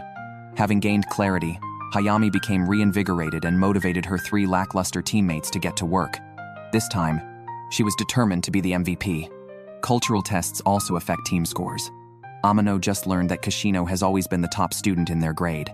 Kashino urged Amano to intensify her efforts so as not to hold the team back. Under pressure, Amano fell down the stairs, startling Kashino. Hanabusa and the others rushed over upon hearing the news and found that Amano only had minor scrapes, as she was used to falling at home. However, the school's medical staff teased Kashino, saying it was the first time they saw him so worried. Annoyed, Kashino watched as the doctors suggested Amano go to the hospital for a further checkup, concerned she might have injured her head. The doctor specifically asked Kashino to accompany her. At the hospital, Amano noticed that F3 looked uneasy. They went to the largest nearby hospital, which, oddly, Kashino did not enter. Curious about Kashino's behavior, Amano discovered that everyone at the hospital shared Kashino's surname. It turned out the hospital was owned by Kashino's family, and the director was his father. During her examination, Amano noticed that the beautiful and gentle female doctor looked a lot like Kashino, likely his mother. Meanwhile, outside the hospital, Kashino unexpectedly ran into his sister and was knocked out and taken away by her bodyguard. Amano asked the female doctor if she was Kashino's mother and mentioned that she and Kashino were teammates working towards becoming pastry chefs. Surprisingly, Kashino's mother became angry and instructed Amano to tell Kashino to give up his dream of being a pastry chef and return to take over the family business as a doctor. Amano learned that Kashino's family had been doctors for generations and his future had been predetermined at birth. His admission to St. Mary's College was conditional on him maintaining the top rank in his class. Failure even once would mean he had to withdraw and return home. At that moment, Shakura rushed over to inform them that Kashino had been taken away. Everyone hurried after them. Amano argued forcefully, convincing the bodyguard to break into Kashino's house, where they discovered it was his sister who had taken him. Kashino's sister did not agree with him continuing to make desserts. Knowing he had an exam the next day, she planned to detain him until he failed and had to leave school. Amano proposed a bet. They would make a dessert, and if Kashino's sister found it delicious, she would have to release him. Kashino frantically shook his head in disagreement, but was silenced. His sister accepted the bet. Kashino sighed and told Amano his sister was extremely stubborn and could simply refuse to admit the dessert was good to keep him there. With bodyguards watching, escaping was not an option. Nevertheless, Amano wanted to take the chance. Desserts are meant to bring joy, and their first task was to cheer up Kashino's sister. Then, Kashino suggested making an opera cake, a particularly challenging dessert. Despite its difficulty, the four of them managed to successfully create it. Hanabusa was curious why Kashino had chosen the opera cake. Kashino knew that his sister had been working hard privately, aiming to become a skilled doctor. He chose the opera cake because she used to love it, and because chocolate has stimulating effects that could help her relax. After tasting the cake, his sister didn't comment on its flavor but reminisced about Kashino's childhood. She recalled how lonely Kashino was with their parents often away, so she took him out to play to cheer him up. Years had passed, and the once tearful brother now had a circle of good friends. She admitted to having visited many renowned cake shops, but she had never tasted an opera cake with such a tender flavor. She acknowledged Kashino's dream and shared that she too had found her own goals, and companionship. The bodyguard turned out to be her husband, marrying into a wealthy family. Amano encouraged Kashino to clear up misunderstandings with his parents, but Kashino said his parents, determined to crush his dream, would never try his cakes. However, he was not bothered anymore. He was set on excelling in the upcoming perfect dessert competition and then studying in Paris. Amano, realizing late about the next day's exam, saw Kashino smirk. He planned to cram all the necessary knowledge into Amano's head that night. Valentine's Day was approaching, and Miss Mia remembered last year's chocolate cake debacle, harshly criticized by Kashino. Gritting her teeth, she swore to dazzle Kashino this year and show Amano a thing or two. At that moment, Amano and Rumi were selecting chocolate ingredients. Rumi mentioned her relationship of 6 months, which made Amano quite reflective. Nonetheless, making chocolates for her father had become an annual tradition in her family. As Mia passed by, she taunted Amano, claiming that the best materials were necessary for gifts. Amano believed that the sentiment was more important. Mia then challenged Amano to see whose chocolate would be superior on Valentine's Day. Amano readily accepted, and Mia stipulated that they could not seek outside help, as Valentine's Day chocolates were a girl's affair. The showdown was set for a dessert party 3 days later. Amano began researching recipes. Banira worried she didn't have a proper dress, but Amano dismissed it as unimportant since she was there to compete. Banira teased that Amano was probably still thinking about Kashino, known for his chocolate expertise. Amano insisted this time was different. She would rely solely on herself. The next day, Mia, holding an invitation to the dessert party, approached F3. Kashino feigned indifference, but upon hearing about Amano's competition with Mia, the trio was shocked. Meanwhile, Amano hadn't yet decided on her chocolate strategy. Kashino informed her that the dessert party would be attended by connoisseurs, and Mia was using top-quality ingredients, determined to teach Amano a lesson. While Amano was still researching chocolate making, she suddenly realized she hadn't seen Banira all day. At that moment, Rumi came over with her homemade chocolate. The mint-flavored chocolate melted in the mouth and had a refreshing, invigorating effect. Rumi mentioned her boyfriend was studying for exams and hoped the chocolate would help him stay alert. Amano reflected on the meaning of Valentine's Day chocolates and realized she had been too focused on details. Valentine's chocolates should convey a girl's feelings, so the desserts made should also carry the intended message. On the day of the dessert party, Cafe received chocolates from 2 friends. Hanabusa and Ando also received many chocolates from female students at the academy. Only Kashino didn't get any, as giving him chocolates was almost like challenging him due to his expertise. When the host called Amano and Mia to the stage, Mia's chocolates were luxurious. She used the most expensive cocoa beans to create a fruit chocolate waterfall. Amano's chocolates were simpler. She made 3 different flavors, reflecting the styles of the F3 members who had often supported her. Her chocolates were innovative and intriguing, pairing well with the party's wines and teas, and they received much praise. In the end, the result was a tie, which Mia couldn't believe. She was shocked that her luxurious chocolates tied with what she considered inferior chocolates. However, it was too late to change anything, so she left after making a sharp comment and went to ask Kashino for a dance, inquiring if he had voted for her. To her surprise, Kashino had voted for Amano. He told Mia that while her chocolates tasted great and were well conceived, Valentine's chocolates are meant to convey feelings. Amano's chocolates included a message of gratitude, which Mia's lacked. However, Kashino acknowledged that Mia had improved significantly from the previous year, which cheered her up. Meanwhile, Banira called Amano outside. It turned out she had been secretly helping Amano prepare a dress for the party and encouraged her to find a dance partner. Hanabusa and Ando danced with Amano for a while before Ando led her to Kashino. Shokora commented that Amano's dress looked familiar. It resembled the curtains from the school's cooking classroom. Rumi informed Amano that their opponent for the 3rd round of the preliminaries had been announced, the Lemon Team, from the first-year group. The members of the Lemon Team had come over to greet them, appearing very polite and straightforward. However, their smiles seemed to hide ulterior motives. Everyone in F3, except Amano, sensed that the Lemon Team did not regard them highly. Rumi took Amano to gather intelligence and discovered that the Lemon Team's 3 male members had a similar setup to F3. Their leader, Lemon, had transferred from the main campus of St. Mary's College. Learning about the team's composition, Ando became worried. Consequently, Hanabusa borrowed videos of the Lemon Team's preliminary matches and saw that they had scored perfect marks in the family cake category, indicating that their skills were formidable. Reflecting on their greeting, it seemed somewhat sarcastic. Seeing her teammates wavering, Amano tried to boost their spirits, but the mood remained tense, especially for Ando, who was intimidated by his counterpart, an inheritor of traditional Japanese desserts like himself. The opponent's family was known for their exquisitely crafted desserts, which were quite different from Ando's family's offerings.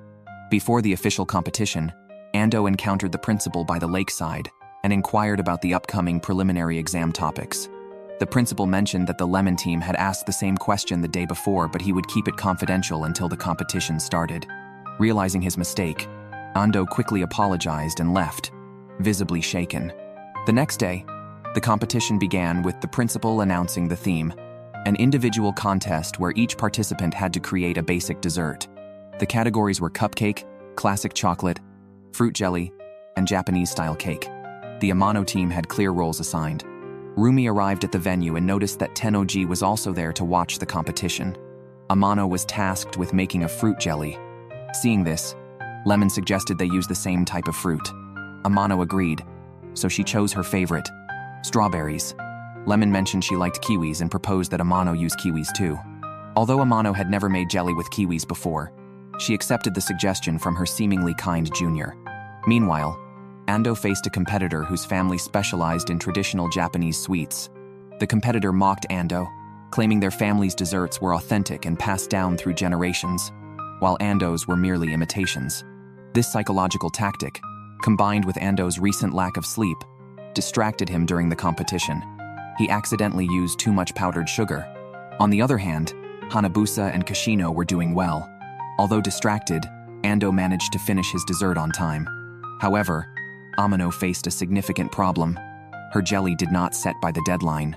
During the judging, Lemon declared that Amano's jelly didn't need checking since it hadn't set. Amano was puzzled about why until a judge explained that the raw kiwis she used contained an enzyme that breaks down proteins, preventing the gelatin from setting. This enzyme issue was why Lemon had been seen boiling something earlier. Ando then realized that Lemon had intentionally suggested kiwis. Although Lemon denied it, Kashino intervened, telling Ando that Amano was unaware of such details and had been unwittingly sabotaged. He had anticipated Amano might lose. As a result, Amano lost due to a lack of basic knowledge, whereas Hanabusa and Kashino won their rounds. Next was Ando's match against another junior, both heirs to prominent sweet shops. They chose desserts representative of spring from their family's collections. However, due to his lack of rest and excessive sugar, Ando's dessert had a poor texture, and he lost his match. This resulted in a tie in the overall competition. The tie was a huge blow to Ando. The principal announced a tiebreaker match in 3 days, with the theme of making a dessert representing friendship. Kashino decided to give Amano special training and called Ando to inform him, but Yumeiro told them Ando had disappeared. When they returned to the dormitory, they found Ando's belongings packed and gone. He ran away just because he lost once? This kid can't handle setbacks at all. Kashino and the others missed the last bus, so they first applied for a leave of absence for Ando and planned to look for him together the next day. Ando's younger brother, Kodai, couldn't believe his brother had fled home after a single setback. How could he give up so easily? Fortunately, Kashino and Ando had grown up together, and Kashino knew where Ando might hide after a setback. He stopped Amano, who wanted to rush to talk, and chose to throw stones and talk to Ando himself.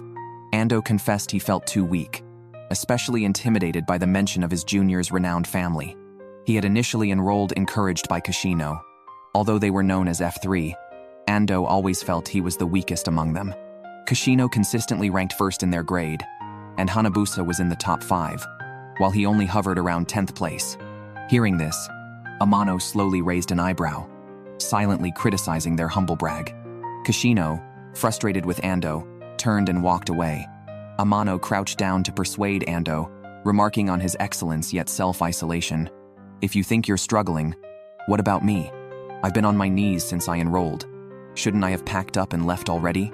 Moreover, Ando himself had said that competitions for the perfect dessert can be brutal and advised not to be disheartened by temporary setbacks. When Hanabusa had his own issues, Ando had been there to support him. He needed to understand that the competition was about individual skills, not family businesses. And, like a fan where every part is essential, Ando was encouraged and returned to find Kodai and Kashino had made red bean dumplings. Kashino's were excessively dry, and he explained that everyone has their weaknesses. Ando didn't need to overthink his. Ando decided to return to the academy. The 4 of them headed back together and ran into Lemon. Lemon mentioned she transferred because of a recommendation from Professor Amway and intended to apply psychological pressure. Kashino countered by asking if her team understood the concept of friendship, leaving Lemon speechless. The tiebreaker match began, and Lemon was determined not to lose to Amano's team. During the competition, Lemon pushed her teammates hard, urging them to quickly assign roles and work efficiently. Meanwhile, Amano's team was calm and coordinated excellently. Inspired by Hanabusa's advice to Ando, they made a fan-shaped cake. The flavors were delicately matched, perfectly embodying the themes of friendship and unity.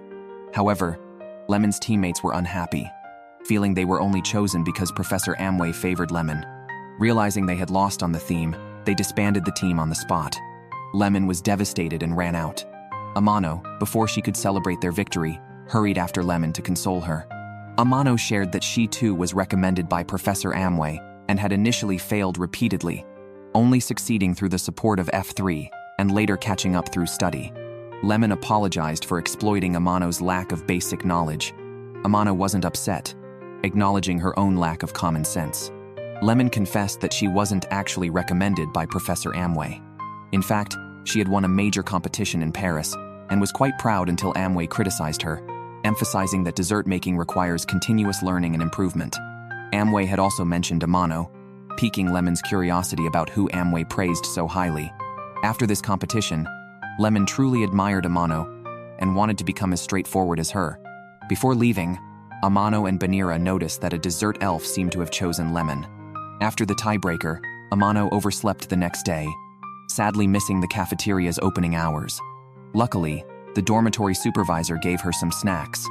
Rushing into the cooking classroom, Amano learned from F3 that today's task was to make a Baumkuchen, or tree cake. Making it wasn't too complicated as the basic ingredients were straightforward to handle. The challenge was in the baking, which required gradually pouring and baking the batter layer by layer. Hungry, Amano tried to speed up the process and ended up ruining the ingredients. During lunch, Amano opened the snacks and was surprised to find that the supervisor had also made a Baumkuchen. Rumi mentioned that the supervisor was very kind, noting that at the start of the school year, All the girls in the dormitory had been treated to snacks. F3 felt a bit jealous upon hearing this. Their male dormitory supervisor, who was married to the female supervisor, never fed them like that. Considering the girls' dormitory likely didn't have professional equipment yet still managed to produce such well-layered cake, it was clear that the supervisor had strong baking skills. Amano suggested that they all go and ask her for some tips.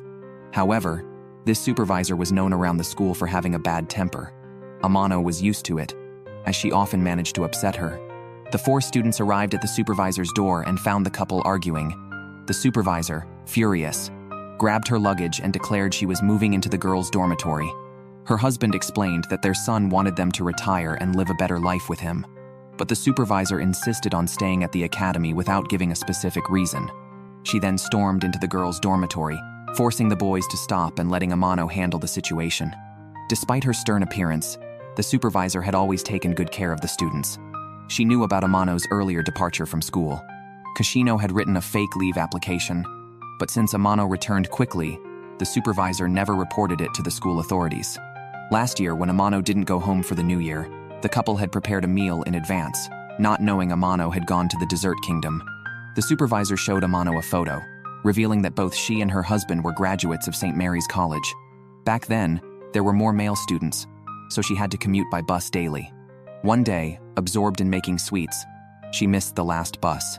In her moment of panic, she met her future husband who drove her home. Learning that he liked Baumkuchen, she made one as a token of gratitude. However, since the male dormitory prohibited female entry, she never managed to deliver the dessert. Learning that a girls' dormitory would open the following year, she applied to become the dormitory supervisor.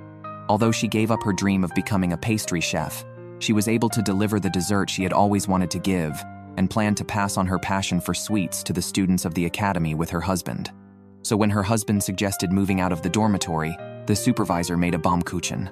Unfortunately, he didn't remember their past agreement, which made her very angry. She wanted to live with her son, but also cared deeply for the students at the academy. After learning about the supervisor's past, Amano suggested making sweets again to express her thoughts. However, the dormitory lacked the necessary materials and baking equipment. Amano guessed that F3 and the supervisor's husband were still outside, so she and the supervisor climbed out a window and sneaked back to her house via the back, which was actually a small cabin nearby. The supervisor's home also lacked professional equipment. To make the Baumkuchen, they used rolled-up aluminum foil as a mold, poured the batter into a frying pan, and slowly rolled the batter around the foil, layer by layer. The supervisor told Amano that making desserts was a way to convey feelings to someone. Having made the Baumkuchen and clarified her thoughts, she used the cake to express her desires to her husband. Over the years, his taste had changed from sweet to slightly bitter, so she adjusted the flavors accordingly. However, their fundamental desires remained aligned.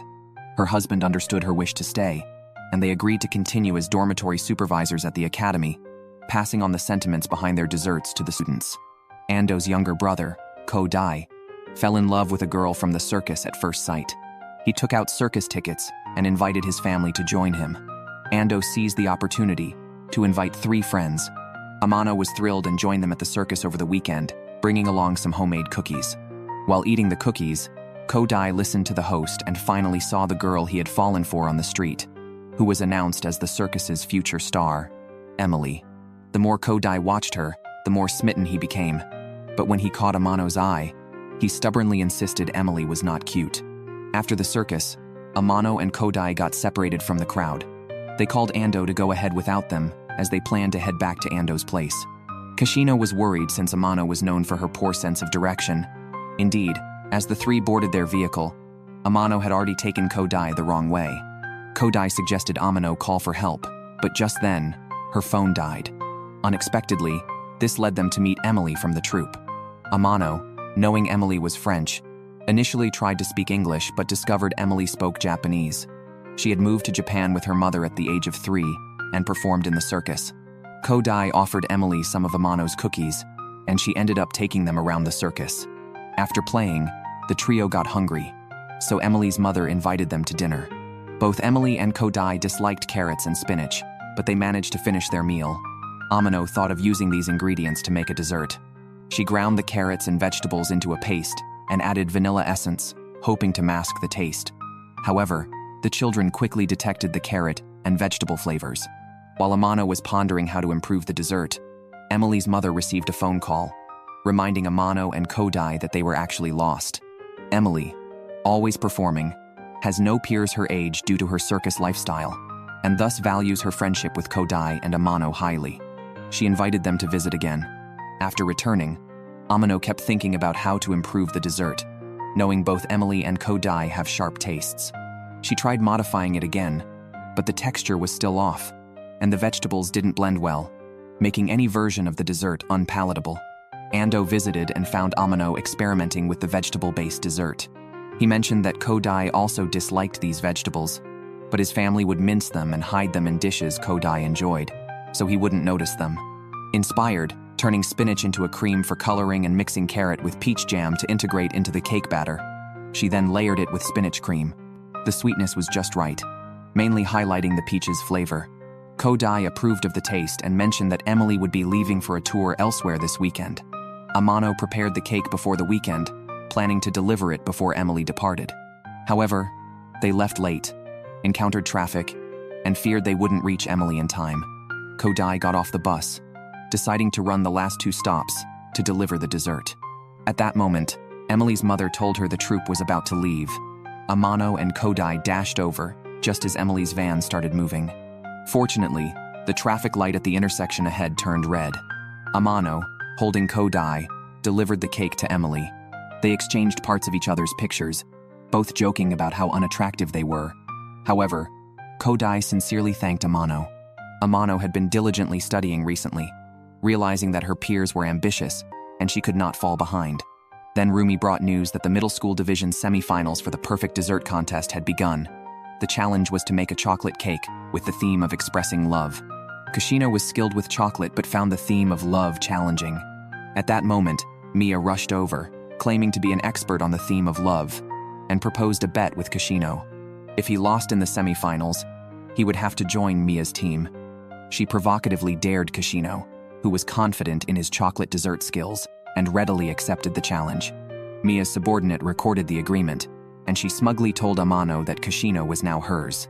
Hanabusa has unique insights into emotions, but Kashino doesn't believe in so-called love, considering it to be a frivolous sentiment. Hanabusa disagrees with Kashino's view, but Kashino thinks if Amano could win against Mia in Valentine's chocolate, he surely can't lose to her. However, Hanabusa believes that despite Mia's excessive behavior, she genuinely likes Kashino and advises him not to disregard others' feelings, warning that ignoring them might hurt him someday. Kashino feels that Mia only relies on high-quality ingredients and dismisses her approach. He doesn't want to engage with the theme of love, leaving it to Amano and the others to handle. Ando understands Kashino's avoidance, knowing he has always been popular, even attracting stalkers and being secretly photographed on the street.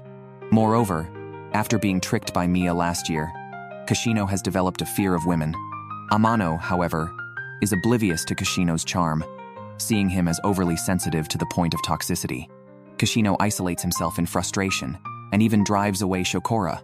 Meanwhile, Amano and her group are discussing the theme, unaware that another girl from Mia's team is eavesdropping on their conversation. Mia is truly obsessed with Kashino, fawning over his photos every day after returning home. Meanwhile, Shokora is also in a bad mood, and Banira and the others dare not provoke Shokora. Amano, worried about disturbing Rumi in the dorm, sneaks out with Banira to the library late at night to think about how to combine the themes of desserts and love. Kashino, practicing in the cooking classroom, is unable to calm his mind and doesn't listen to anything Ando says. Amano lacks romantic experience, preferring desserts over dating. However, she believes that love can be expressed in various ways, quickly gaining inspiration and sketching out her ideas. Suddenly, they hear a noise outside the window. Amano and Banira approach it and hear the click of a camera behind them. Amano turns around and sees Ayukawa, a former classmate. Amano remembers Ayukawa was always serious about making desserts and considered her a role model. Thinking Ayukawa was also there to learn about desserts, Amano happily shares her theme and ideas. Ayukawa, misunderstanding why Amano seems so happy every day, angrily tells her that just being happy isn't enough to become a pastry chef, then turns and leaves the library, sending out the photos she secretly took. Mia was also practicing at that time.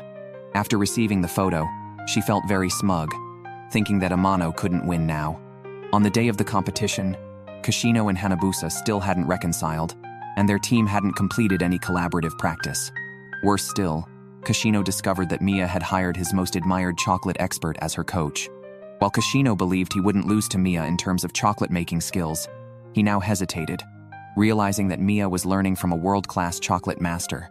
Kashino felt he had already lost the psychological battle. Picking up from last time, making desserts almost cost them dearly. Kashino accepted Mia's challenge, confident he wouldn't lose to her in chocolate desserts. Unexpectedly, Mia had someone steal Amano's designs and even brought in external help for tutoring. Amano was shocked to find out that Ayukawa, who she thought was in Group B, was now Mia's teammate. She quickly informed Kashino about the library incident. Kashino was furious, questioning why Amano showed the designs to the enemy. However, Hanabusa thought Kashino was being too impulsive, blaming the plagiarist instead of Amano. Ayukawa even turned the tables, claiming Amano had no evidence. Kashino felt it was unlikely to change the design at the last minute, especially since it was the perfect dessert competition. He decided to continue with the Sacher-Torte. The origin of this cake is also controversial. It originated in Vienna and became so popular that it sparked a 7-year dessert war before being spread worldwide. The principal was curious if this competition would lead to the creation of a new product. Mia, centered around herself, quickly began making desserts with her 2 assistants, who were happy since the young mistress had been disinterested in anything until she met Kashino. They were very hopeful Kashino would marry into their family. Kashino was so startled that he shivered when he realized Mia had mastered the technique of tempering chocolate, possibly under the guidance of a foreign expert. Meanwhile, Kashino got distracted and noticed the temperature for the mirror-glazed chocolate had exceeded the limit. It turned out Ayukawa had tampered by turning up the air conditioning on Kashino's side. The precise temperature required for chocolate meant that Amano's team suffered a disadvantage.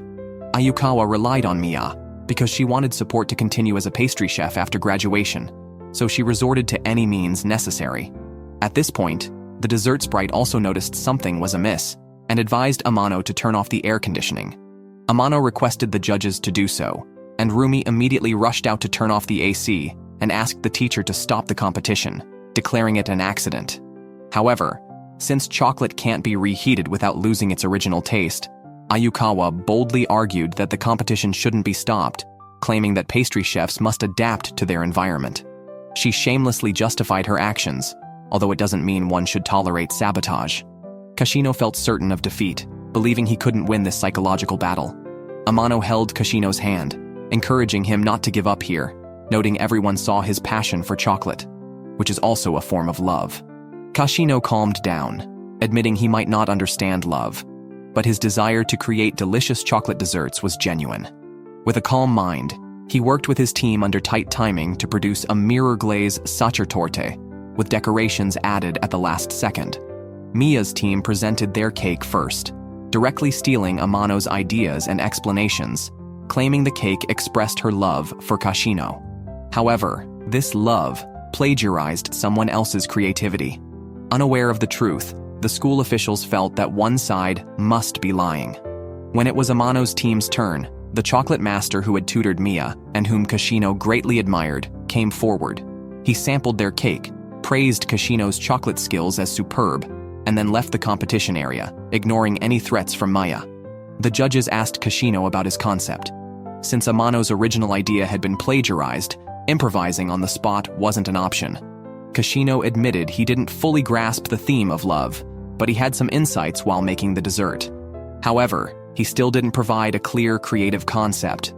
During the scoring, Amano's group clearly excelled over Mia's in terms of flavor and technique, but lost on theme and execution. This was because Ayukawa had stolen Amano's idea, and there wasn't enough time to adapt. Ultimately, they lost by a margin of 1 point. Amano was very upset, blaming herself for showing her ideas to others, which led to their defeat. Kashino calmly reassured her that it wasn't her fault, but the fault of the thief. At that moment, the principal informed Amano that the perfect dessert competition wasn't over yet, and they still had a chance to compete for 3rd place. However, Mia interrupted, claiming that since Kashino lost, he had to join her team as per their agreement, and he couldn't refuse. Mia smugly took Kashino away, exclaiming that joining a team wasn't the same as selling oneself, calling out the behavior as thuggish. Kashino started having nightmares daily after joining Mia's team, unable to escape her control. He could only support Amano from a distance. Whenever Mia saw the two together, she would pull Kashino away, ignoring his protests that joining a team didn't mean he was selling himself, questioning why he didn't refuse. Amano arrived at the cooking classroom and found out that Ayukawa had been training there since 5 a.m. She told her that Mia was downstairs waiting for the team. Seeing Ayukawa rushing and unable to tidy up her materials, Amano even helped her out. Banira didn't understand why Amano would help someone who had plagiarized her ideas, commenting that Amano was just too kind. Ayukawa hurried downstairs, only to be told by Mia that she was now just a substitute on the team. Mia didn't truly consider her a pastry chef, but rather used her to gather information, which backfired on Ayukawa. When Amano came over with the materials, Ayukawa, unable to vent her anger at Mia, directed all her frustration at Amano, accusing her of pitying her. Despite having stolen someone else's ideas and faced consequences, she was now lashing out at Amano, who had helped her. Banira exclaimed that someone should shut her up. However, Banira was right. Amano's nature was indeed too kind. She was genuinely concerned for Ayukawa and also worried about Kashino. She thought that if Kashino returned, Ayukawa might continue as a regular team member. Meanwhile, Mia took Kashino to a more advanced classroom. Kashino stated that although he had joined the team, he had not forgiven the plagiarism of Amano's ideas.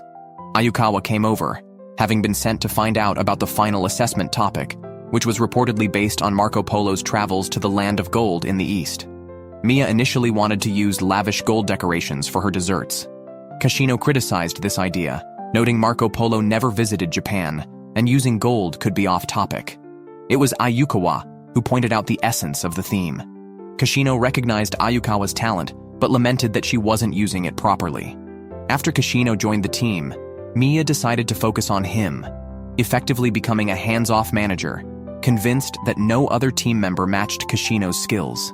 Ayukawa, unwilling to be overshadowed, worked hard on her desserts, but still fell short in some details compared to Kashino. Mia chose Kashino's dessert for the final theme and planned to add some lavish decorations herself. On the other side, Amano was waiting for the elimination round topic and was also worried about whether Kashino would return. She felt that Kashino, being serious about his work, might actually stay in Mia's team. However, Ando reassured Amano that Kashino would definitely come back. Soon after, Kashino approached Amano to ask what kind of person Ayukawa was. Amano believed that Ayukawa was talented and hardworking, but unfortunately did not channel her talents in the right direction. For example, when Xiaohong pointed out flaws in Ayukawa's desserts, Ayukawa would secretly fix these issues.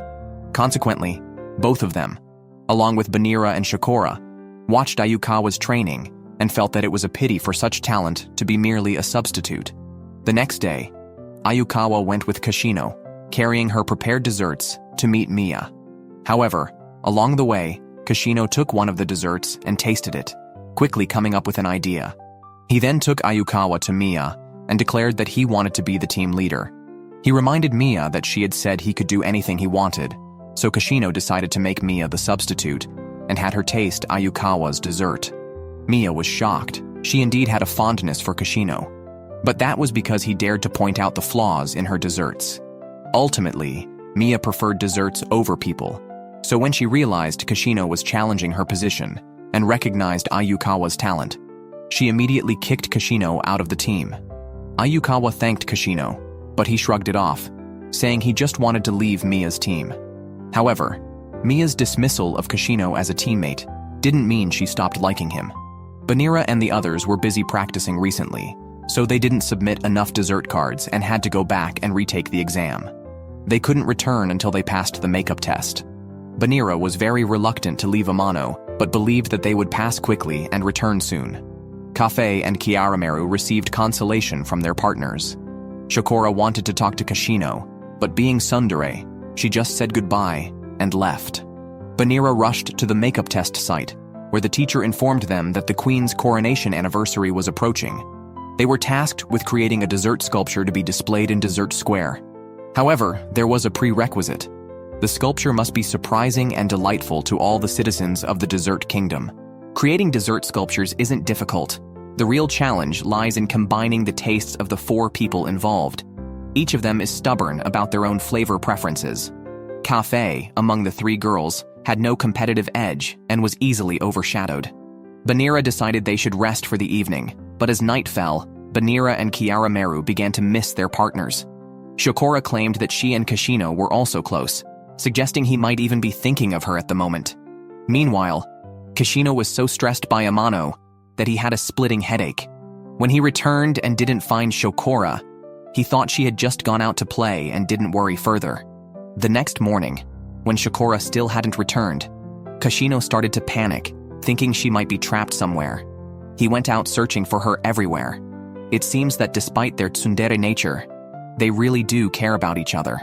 Eventually, Kashino learned from Amano that the dessert sprites had gone to take a makeup exam. Kashino regretted not listening to Shokora completely the other day. Amano told Kashino not to worry, they could go to her instead. She then suggested going through the oven, which made Kashino question if she had lost her mind. At this time, Shokora also really wanted to return home. So, she and the others prepared cakes in their favorite flavors. After discussing how Amano once ate 50 mini pastries alone, they came up with the idea to cut the 4 different types of cakes into small pieces and assemble them together. Soon, the celebration in the dessert kingdom began. The queen tasted the dessert sculpture they prepared, which was designed to look like her, with each detail crafted from different pastries. The sculpture received a gold card rating and high praise from the queen. The group of 4 successfully passed and earned the chance to return to the academy. Back in her room, Shokora found a note from Kashino and a piece of chocolate pastry on her bed. Reflecting on Banira and the others, she crawled into her partner's bed, finding it warmly comforting. Before the preliminary competition, Kashino suggested that everyone should go out and practice their skills separately. Amano decided to train at her grandmother's house. However, before going to her grandmother's pastry shop, Amano returned home only to find out that her younger sister, Azuki, suddenly wanted to give up playing the piano and had locked herself in her room, refusing to open the door. Amano then decided to make a special dessert for her sister. Her parents were initially worried she might be clumsy, but soon realized how much her skills had improved. Amano enlisted their help, and they quickly baked the pastry base. After preparing the other ingredients, a large strawberry tart was ready. The sweet aroma wafted through the house to Azuki. Holding a sliced strawberry tart, Amano approached her sister's room door and had Banira apply a scent-enhancing magic to it. This successfully tempted Azuki to open the door. Azuki called her sister sneaky, but Amano was concerned that she hadn't eaten all day and needed something sweet to tide her over. Amano then took Azuki to the garden and shared that she too had given up piano in 3rd grade and had cried about it in that very spot. Azuki asked why Amano had given up piano. Amano explained that she initially started learning piano because their mother was a piano teacher, but soon realized that Azuki was much more interested and quickly surpassed her. Amano admitted she didn't actually enjoy playing piano and lacked natural talent, which led her to quit. She sometimes envied how their mother doted on Azuki for her piano skills. Amano then tried painting with her father, but found she lacked talent in that area too. It was her grandmother's strawberry tart that inspired her to become a pastry chef, a dream she forgot about after her grandmother's death until she met teacher Amway and rediscovered her dream. Azuki confessed that she no longer found joy in playing piano. She explained that recently, a younger boy had joined their mother's piano class and mastered difficult pieces that Azuki struggled with. Being hailed as a prodigy and then suddenly outshone was a huge blow to her confidence. No matter how hard she tried, she felt she couldn't catch up, which made playing piano no longer enjoyable. Amano told Azuki that she didn't need to give up just because of a setback. If she had quit after every setback, Amano wouldn't have returned to the academy after initially fleeing home when she was placed in the F3 group and harshly criticized by Kashino. Amano jokingly described Kashino like a demon from hell, which angered Kashino, who was secretly listening behind the garden and nearly stormed out before his teammates restrained him. Amano explained to her sister that while piano talent is important, what truly makes someone strong is their perseverance. At this point, F3 appeared. Azuki, impressed by their good looks, admitted that having such handsome partners would indeed motivate her to work hard.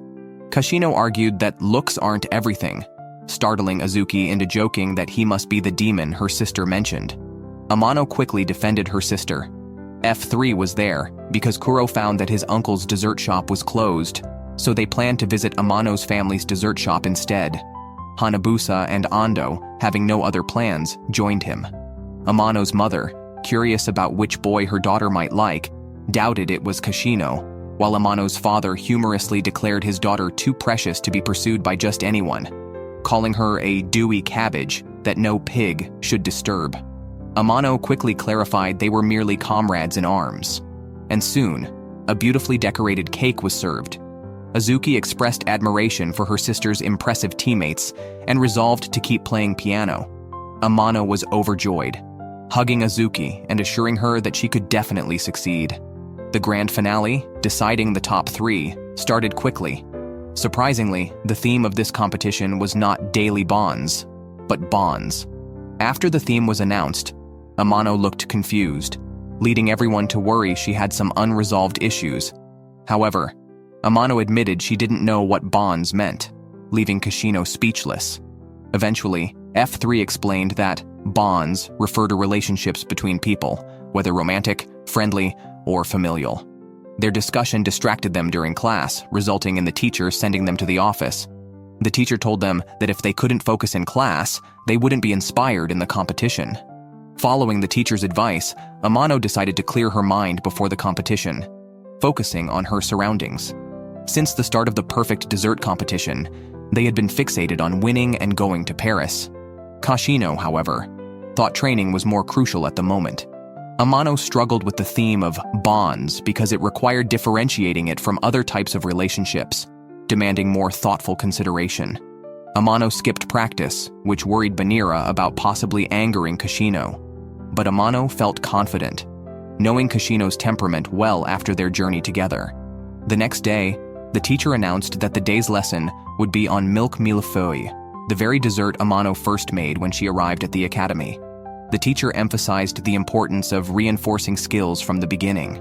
Consequently, the class repeatedly practiced desserts they had made in previous lessons, but the group still had no clue. Kashino decided to disregard the teacher's advice, considering the competition was the next day, and they needed to finalize their piece that evening. Only the 4 members of Cafe knew that the teacher wanted them to recall their original intentions, so the dessert sprites decided to help them remember by dressing up as the teacher and repeating the mistakes F3 and Amano had made during lessons, successfully reminding them of their past errors. The 4 started to analyze their weaknesses, and just then, the teacher passed by. Seeing that they seemed to have recalled those lessons, she shared with Amano's group her own experience in the perfect dessert competition. It was her first time competing in high school, and she unexpectedly made it to the finals.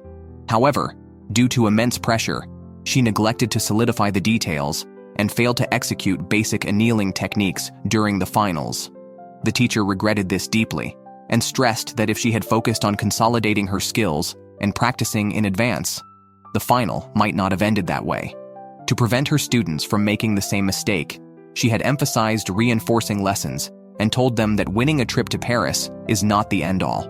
It's crucial for them to continuously learn and innovate, mastering the dessert knowledge they acquire so they can face any competition without fear. Amano had an epiphany. She came up with an idea for bonds. Wanting to surprise her teacher, she decided to keep it a secret. Amano worked hard into the late night. During the competition, she and her team repeated desserts on which they had previously made mistakes, and together with Hanabusa, they crafted several small sugar figures. When the cake was presented, Shakura and the others leaned in to see that it featured sugar sculptures of the 4 dessert sprites. The team was deeply moved. Amano explained that the concept was inspired by the teacher's guidance, which reminded them of the mistakes they had made in past desserts. She emphasized the strong bond between teacher and students, and also acknowledged the help from the dessert sprites. Their dessert scored 37 points, securing them a spot in the junior division to compete in the official perfect dessert competition. Next, they needed to study cheesecake. Amano was puzzled about the difference between cheesecake and cream cake, which prompted Kashino to tease her for lacking common sense. Yumeiro, clearly exhausted, worried about the approaching deadline for submitting their project topic, still unsure of what to focus on. During the weekend, F3 took Amano to a dairy farm. At the sight of the farm's fresh milk ice cream, Amano quickly gave in. Each member of F3 had their own activities, and the four little sprites also started having fun.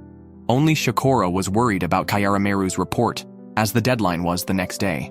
Kayarameru seemed unconcerned about the theme, advising not to rush and to take it easy. While the sprites enjoyed themselves, Kayarameru, who was a bit fearful of cows, got scared and fell into a milk vat. Banira had to pull her out.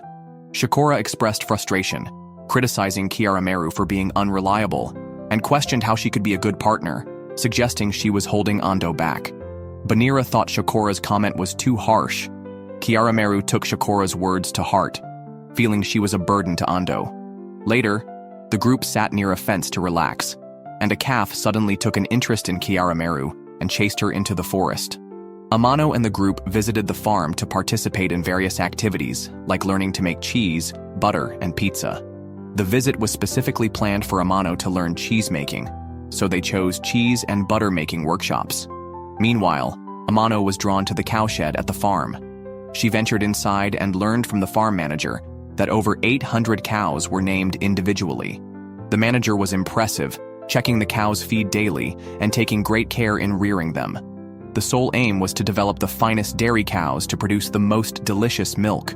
Meanwhile, Kayarameru ran into the forest, and surprisingly, Shakura was the most worried. She has always been tough on the outside, but soft on the inside. After realizing she was lost, Kayarameru calmed down and noticed that the calf that had followed her was also lost. This made her less afraid, and she cooperated with the calf to find their way back. Amano and F3 were impressed by the farm manager and decided to do something to show their admiration. At the same time, Shakura found Kayarameru and did not blame her for getting lost.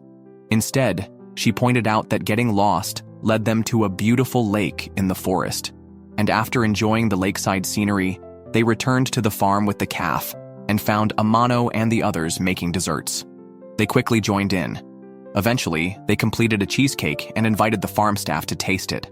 These individuals were the providers of the ingredients for the dessert, having worked hard to raise healthy cows and produce delicious milk. The old farm manager tried the cheesecake and felt as though he was hearing the moos of the cows in the pasture. The flavor of the milk was perfectly blended into the cake, creating a heavenly taste. Amano mentioned that the milk used in the cheesecake came from the cows the old manager cared for. She highlighted that because the raw materials were excellent, the resulting dessert was also bound to be good. Because they had prepared in advance, Group A achieved the highest score in the final assessment. Rumi's Group C also made a cheesecake.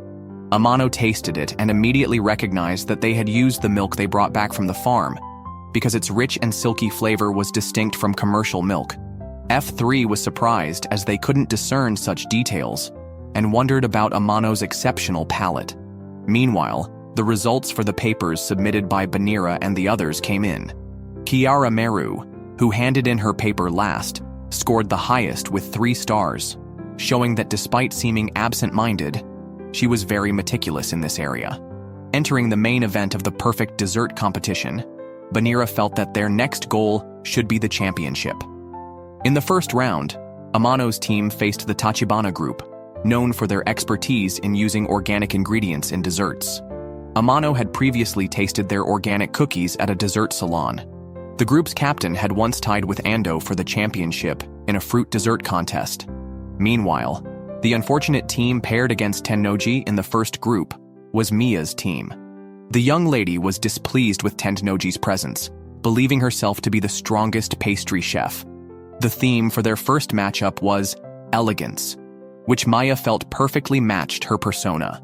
She was confident that with such a theme, she couldn't lose. The theme, elegance, was Hanabusa's strong suit. Kayarameru didn't quite understand it, but Hanabusa explained it succinctly, claiming that he embodied elegance while Kashino was more rough. Their opponents, the Tachibana group, seemed worried because their style focused more on natural expression, earning them the nickname Country Girls. Amano lacked inspiration for this theme, so Hanabusa suggested they meet at his place. The Tachibana group decided to use fruit dyes to bring out elegant colors and chose to stick with organic desserts for their presentation. Curious about other teams' interpretations of elegance, Banira and the others went to see Mia's group. Mia had managed to bring in a French pastry chef known for creating elaborate cakes. This chef was very strict, and Mia struggled under his guidance. Meanwhile, when Ando and Kashino arrived at Hanabusa's house, Amano was already there. To align with the theme of elegance, Hanabusa had borrowed a junihido from his mother, an elaborate multi-layered robe worn by noblewomen during Japan's Heian period. The robe consisted of 12 layers and was quite complicated to put on, taking Amano 2 hours just to dress, and she couldn't get up easily if she fell. However, this retro style was indeed very elegant. An old Kyoto saying goes, "It's very elegant to fan yourself in winter." Inspired by this, Amano's team chose the Juni Hito as their inspiration. Meanwhile, the Tennoji team was exploring Japanese cultural activities. The preliminary round of the main competition began. The Tachibana group prepared a sophisticated peacock cake using natural ingredients for coloring, which was very intricate and time-consuming to make. On the other hand, Amano's team also had a complex presentation, concluding with Hanabusa performing a flower arrangement on stage, a sight that was pleasing to the eye. Both teams had strong themes, but the Tachibana group focused only on the surface elegance, opting for the most lavish production. Unfortunately, they neglected to consider the time and setup, and soon after presenting, the cake collapsed due to the cumbersome and heavy peacock feathers. This effectively ended their competition almost immediately. Out of a total of 500 points, Amano's team scored 432 points. The Tachibana group suffered heavily in scoring due to the collapse in technique and appearance.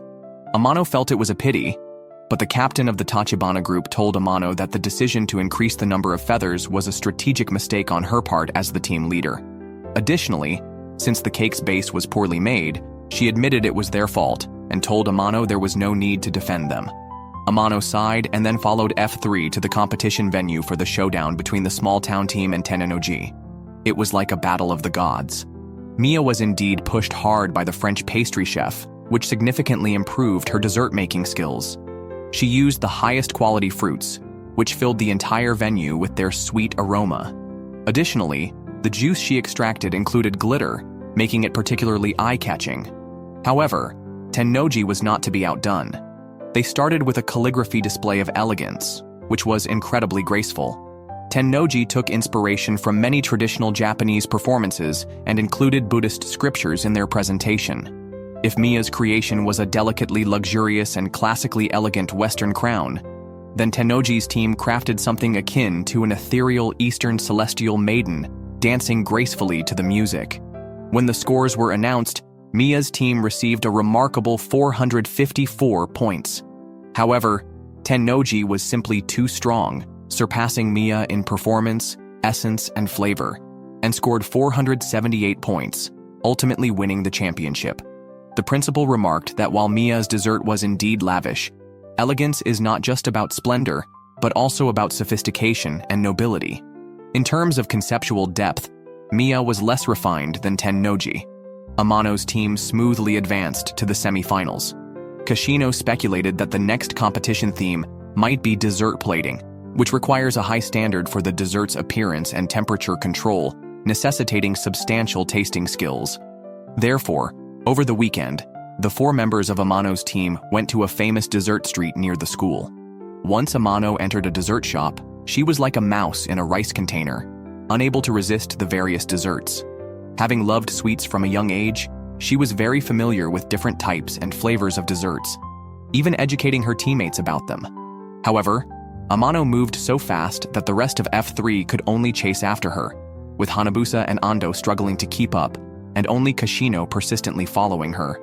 Eventually, Kashino caught up with Amano. They noticed a little girl who accidentally bumped into a short-haired girl named Natsuki, causing her ice cream to fall to the ground. The girl was about to cry, but Amano quickly made a new dessert by topping a bought strawberry puff with ice cream to cheer her up. Natsuki, who was grateful to Amano, worked in a nearby cafe and invited Amano and F3 to visit. There, with her 3 friends, Natsuki put on a fruit performance for Amano, dancing to music while cutting a fruit platter for her. Amano was impressed by the skill involved, thoroughly enjoying the juicy fruit which she described as having a tropical seaside flavor. Natsuki, noting Amano's appreciation for good food, even gave her some pineapples before they left. For this reason, Amano found inspiration and even thought about winning the finals to study in Paris, where she might meet Professor Amway. However, her biggest rival now was Tennoji, who also greatly admired Professor Amway. Both were chosen by Amway, and Tennoji was curious to see who would prevail in the end. On the day the semi-final topics were announced, many students gathered at the dessert venue.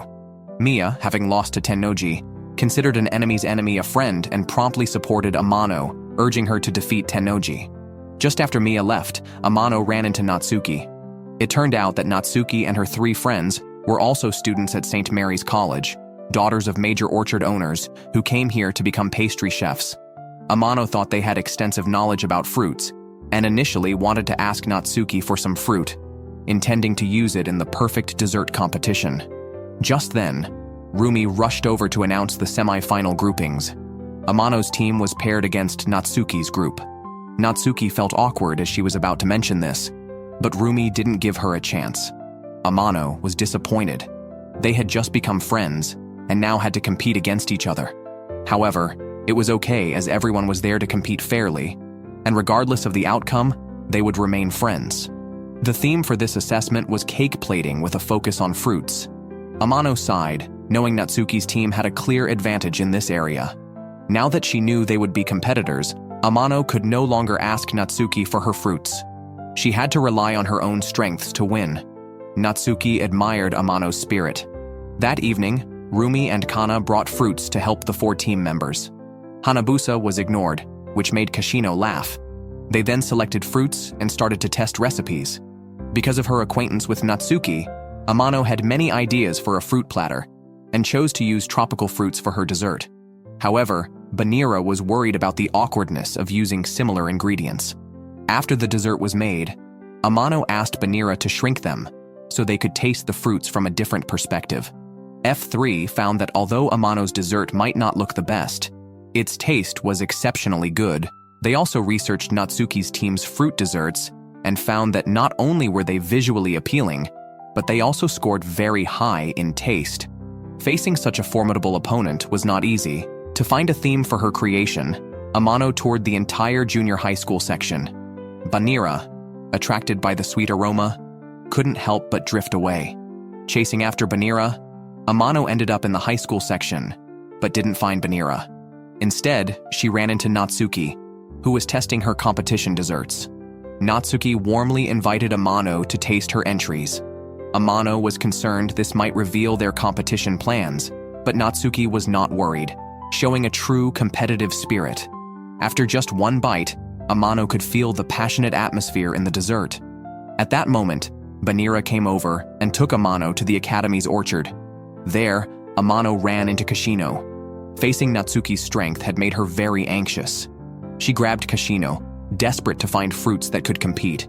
Kashino interrupted her, saying that Amano didn't need to worry about how strong the opponents were. He reminded her that her biggest strength was making desserts that brought smiles to people's faces, but her anxiety was causing her to lose her own smile. Kashino suggested that Amano should make a dessert that would make her smile. Banira then pulled Amano toward the strawberry garden. Strawberries had always been Amano's favorite since childhood. At the strawberry garden, Amano discovered a new variety of pink strawberries and suddenly had an inspiration. She asked Kashino if they could use 2 colors of strawberries for a platter, making desserts in red and pinkish white. Kashino thought it was a great idea and immediately gathered Hanabusa and the others to discuss. They planned to compete in color with tropical fruits, although they hadn't yet figured out the dessert for the glass cup. That evening, they started experimenting with strawberry cakes, aiming to improve the flavor. They were so busy that they worked all night. When Amano woke up groggily, the first thing she saw was Kashino's face. She was so startled that she immediately sat up and noticed that all of F3 were asleep. Kashino, feeling cold, had sneezed and had covered her with his jacket. Seeing everyone asleep, Amano thought of the hot cocoa Kashino had made before and was about to recreate it when a sudden inspiration struck her. She quickly woke up F3, shared her new idea, and they all thought it was great. They then divided the tasks and started making the dessert. The semi-final competition was ready. Amano and her team changed into new chef uniforms and headed to the competition venue, where they found that Tennoji's team had once again won a decisive victory in their semi-final match. As the competition began, the teams took their places. Rumi and Kana came to cheer for Amano. Natsuki's team began swiftly processing the fruits, while Amano worked on making heart-shaped almond cookies.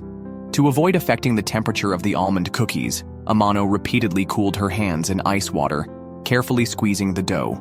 When the time was up, Natsuki's team's desserts were presented.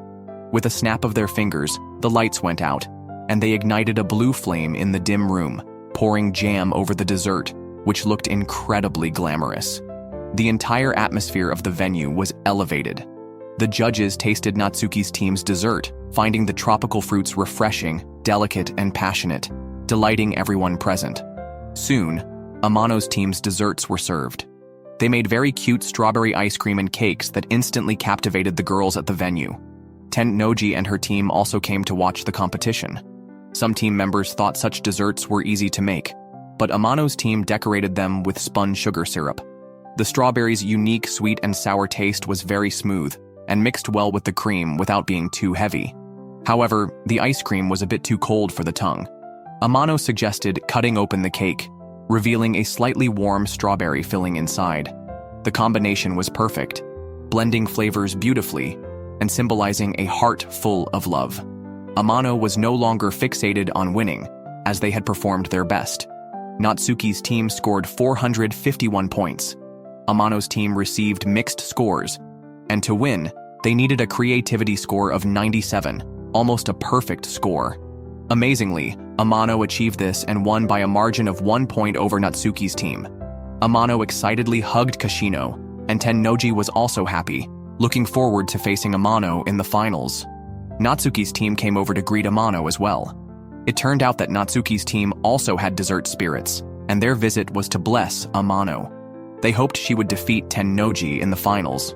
A dessert spirit named Chestnut, bored with inactivity, took 3 evil spirits released by the queen to the academy, while Mia's dessert competition had already ended.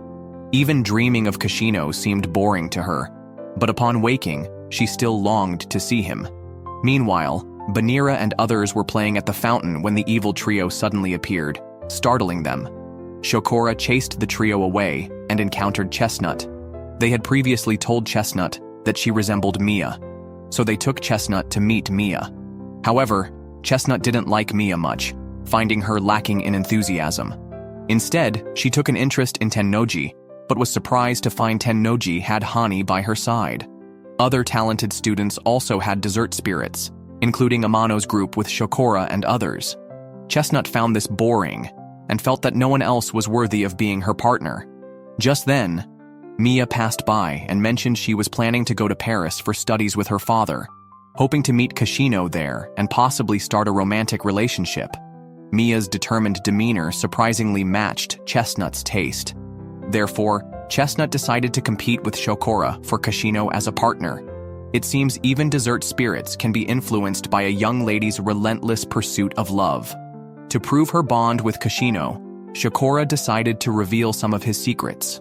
For example, Kashino is excellent at drawing but terrible at handwriting. As she was about to open Kashino's notebook, a drawing resembling Amano's hairstyle briefly appeared. Shokora then declared that Kashino has a mole on his buttock. Seeing this, Chestnut realized she couldn't win and decided to target Hanabusa instead. However, Hanabusa was in the bath, adding something that made it burn. "Oi, what did you put in the bath? It's burning!" Hanabusa, singing while bathing, left Chestnut speechless, especially since Hanabusa and Cafe share the same aesthetic. Both are super narcissistic. Unable to tolerate it, Chestnut turned to find Ando, who firmly chose Kayarameru as his partner. Touched, Kayarameru hugged Ando, and Chestnut was on the verge of a breakdown. Chestnut decided to return to the dessert kingdom, but unexpectedly encountered Tennoji baking a cake. At that moment, Mia burst in, declaring her plan to invest in Kashino and go to Paris together to challenge Tennoji. However, Tennoji said Kashino would not agree, as he would only compete against her in the dessert competition and then proceed to Paris with honor. Even Hani scoffed, saying Mia's plan would never succeed. Surprisingly, Mia could hear Hani's voice and reaffirmed her love for Kashino, stating that nothing could affect her feelings. This statement actually intrigued Chestnut. Curious about how far Mia, with such intense love, could progress, Chestnut made herself visible to Mia and decided to help her achieve her ultimate dream from then on. So, the two teamed up and made a Mont Blanc dessert, attracting Amano and her group. All four praised the dessert highly. Seeing that they also had dessert spirits, Mia immediately declared that she would one day become a more formidable pastry chef and that Kashino would then be hers. Amano has always wanted to win the championship and then go to Paris to see her mentor, Amway. Her feelings for Amway are simple. He was the first to discover her talent and praise her abilities. It's natural for her to admire such an impressive person. Rumi mentioned that Amway had returned to Japan last night. Amano was so distracted during class that she rushed out as soon as it was over. However, Amway was already surrounded by a crowd, so Amano skipped her afternoon practice and even got scolded by Kashino. But Ando, seeing Amano so happy, encouraged her to go and greet Amway. At that time, Amway was speaking with Tennoji by the lake. The two, who are mentor and mentee, used to chat by the lake long ago and had met there again. Amway took Tennoji rowing to the center of the lake and advised her not to obsess over surpassing him. He suggested that she should embrace change to exceed him. Otherwise, her partner Hani would also be unhappy. After sharing these thoughts, Amway left the academy. Amano didn't get a chance to meet him, but hearing that he would stay at the academy for a while, she decided to make a cake and deliver it. She went to the cooking classroom that evening. Shokora was upset because Amano had skipped special training.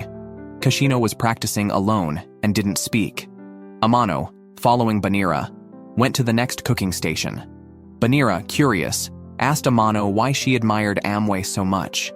Amano explained that she had eaten many desserts, but the one made by Amway at a mall was the most delicious she had ever had, and it reminded her of her childhood dreams. That's why she planned to recreate Amway's cake. Banira, moved, asked if Amano had feelings for Amway. Kashino, overhearing this, accidentally dropped his spatula. Amano clarified that she simply admired Amway as a mentor. Unable to listen further, Kashino slammed the table and pointed out that the finals for the perfect dessert were imminent, and Amano was being too lax. Yo, someone's jealousy is showing, but I won't name names. Although she felt a bit guilty, she didn't think it warranted such a harsh reaction. Kashino didn't know how to respond and stormed off, still fuming. Shokora tried to comfort him, but almost got blown away in his anger. Amano stayed up late making a strawberry cake. Banira collected up the cards to send to the queen, but didn't realize that the cards had been rejected and not returned to the dessert kingdom. Amano hoped Amway would be pleased and praise her progress like Hanabusa did. While she was waiting, Kashino was apologizing to Shokora, who silently pulled out a piece of drawing paper and asked Kashino to make her a luxurious big bed. Amano realized Amway hadn't shown up, and she needed to prepare today's materials, so she had to return to the classroom. Banira went out to look for Amway and found him chatting with Tennoji, discussing trying Tennoji's cake. Banira quickly informed Amano, who excitedly rushed over with her cake. However, Banira felt it wasn't the right time to go. Amano, fearing Amway might disappear again, ran to the location Banira mentioned and found Tennoji there as well. Amway was full of praise for Tennoji, noting her significant improvement and asking her to assist him the next day.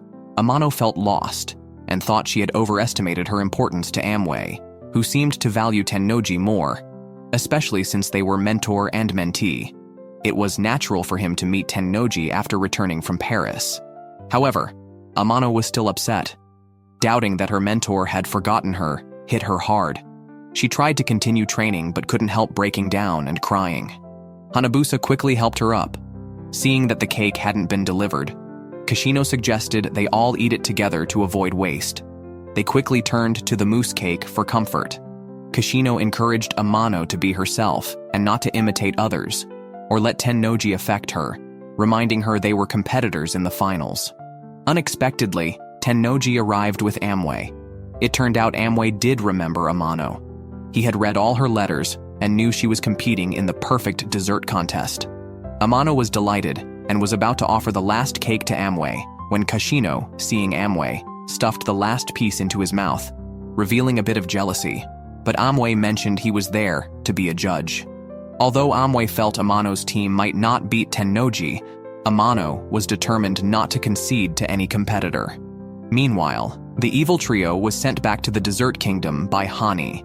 Previously, the finals theme was announced in advance, but this year, Amway changed the rules, requiring the finals topic to be revealed on the day of the competition. Amano was a bit worried, but Rumi and her group brought her a gift, congratulating the four of them on reaching the finals.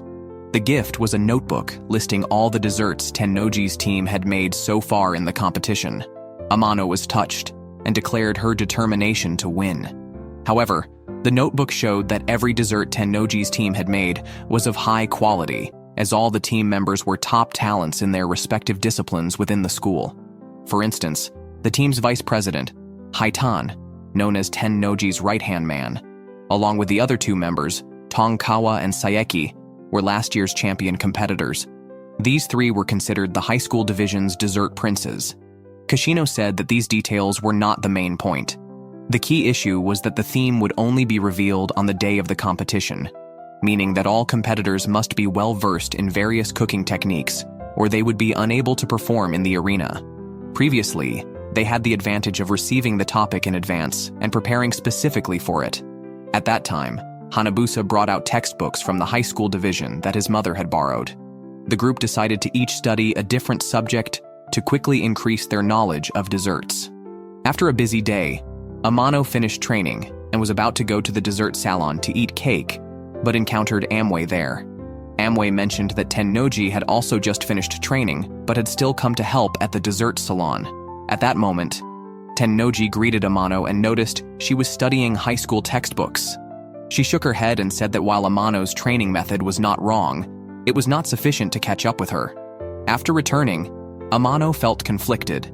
During the day's training, she had indeed been the slowest. Banira encouraged her, reminding her that she had been working hard since she entered the school and believed that Amano could do her best. Then, Amano's family called to congratulate her on making it to the finals. Amano was happy to hear that her younger sister was also competing in a piano contest the following week. She asked her sister how to beat someone older and more skilled. Her sister emphasized that while preparing new pieces was important, reinforcing basic training and challenging opponents with her best pieces was crucial. Inspired by this, Amano decided to change her training approach and shared this new strategy with the F3 the next day. Amano realized that with her lack of experience, it wasn't possible to catch up with Tennoji's knowledge quickly. Instead, she decided to focus on strengthening her basics. Seeing her determination, the trio supported her decision and promised to provide guidance on any unfamiliar topics during the competition. They were moved by Amano's initiative in setting her training direction. The four little sprites, noticing their partners fully dedicated to training, wanted to do something to reward them. By the time Amano's team finished training, it was past midnight and Banira hadn't returned. Tennoji and Hani, passing by, informed them that there were no exams scheduled in the Dessert Kingdom that month. The team thought their partners had deserted them, but then the four sprites emerged carrying cakes. It turned out the dessert spirits had gone to make treats to pamper their partners. Tennoji mentioned that having a good relationship with the dessert spirits was beneficial and commended Amano for choosing the right training direction, acknowledging her as a worthy opponent and anticipating a fierce competition the next day. The exam topics included 4 items: a sugar sculpture, a small chocolate cake, and 2 other small desserts that could not use chocolate as an ingredient, all of which had to be presented in the form of cupcake-style desserts. The theme was dreams, and all 4 items needed to creatively incorporate this theme. Tennoji, who knows Amway well, guessed the theme of dreams correctly before the competition started. The finals lasted 2 days, giving participants 1 day to conceive their themes and the next day, from 9 a.m. to 5 p.m., to create their desserts. Tennoji's team decided on a theme of a swan spreading its wings, representing the dreams of a pastry chef. Tennoji took charge of the sugar sculpture project. Meanwhile, Amano's team was also brainstorming their theme. Their current dream was to become pastry chefs, but incorporating this dream into their desserts was challenging. Someone suggested making their main dreams more specific.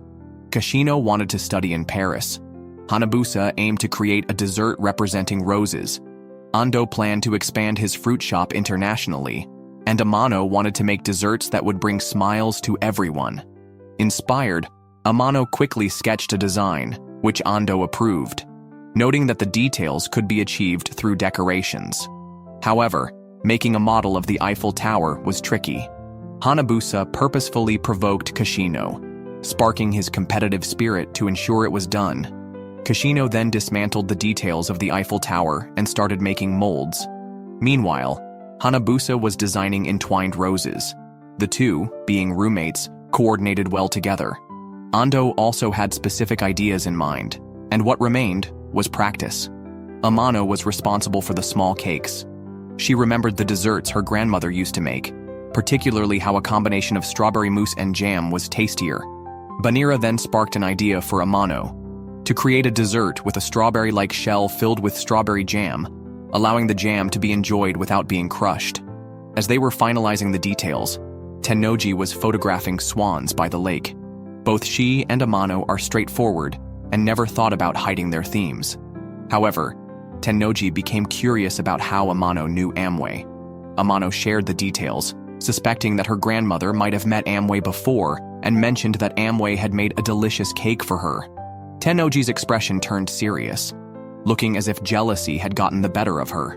Tennoji had known Amway longer. When she was in elementary school, her father opened a new branch in Paris. At that time, Tennoji found socializing tedious and boring.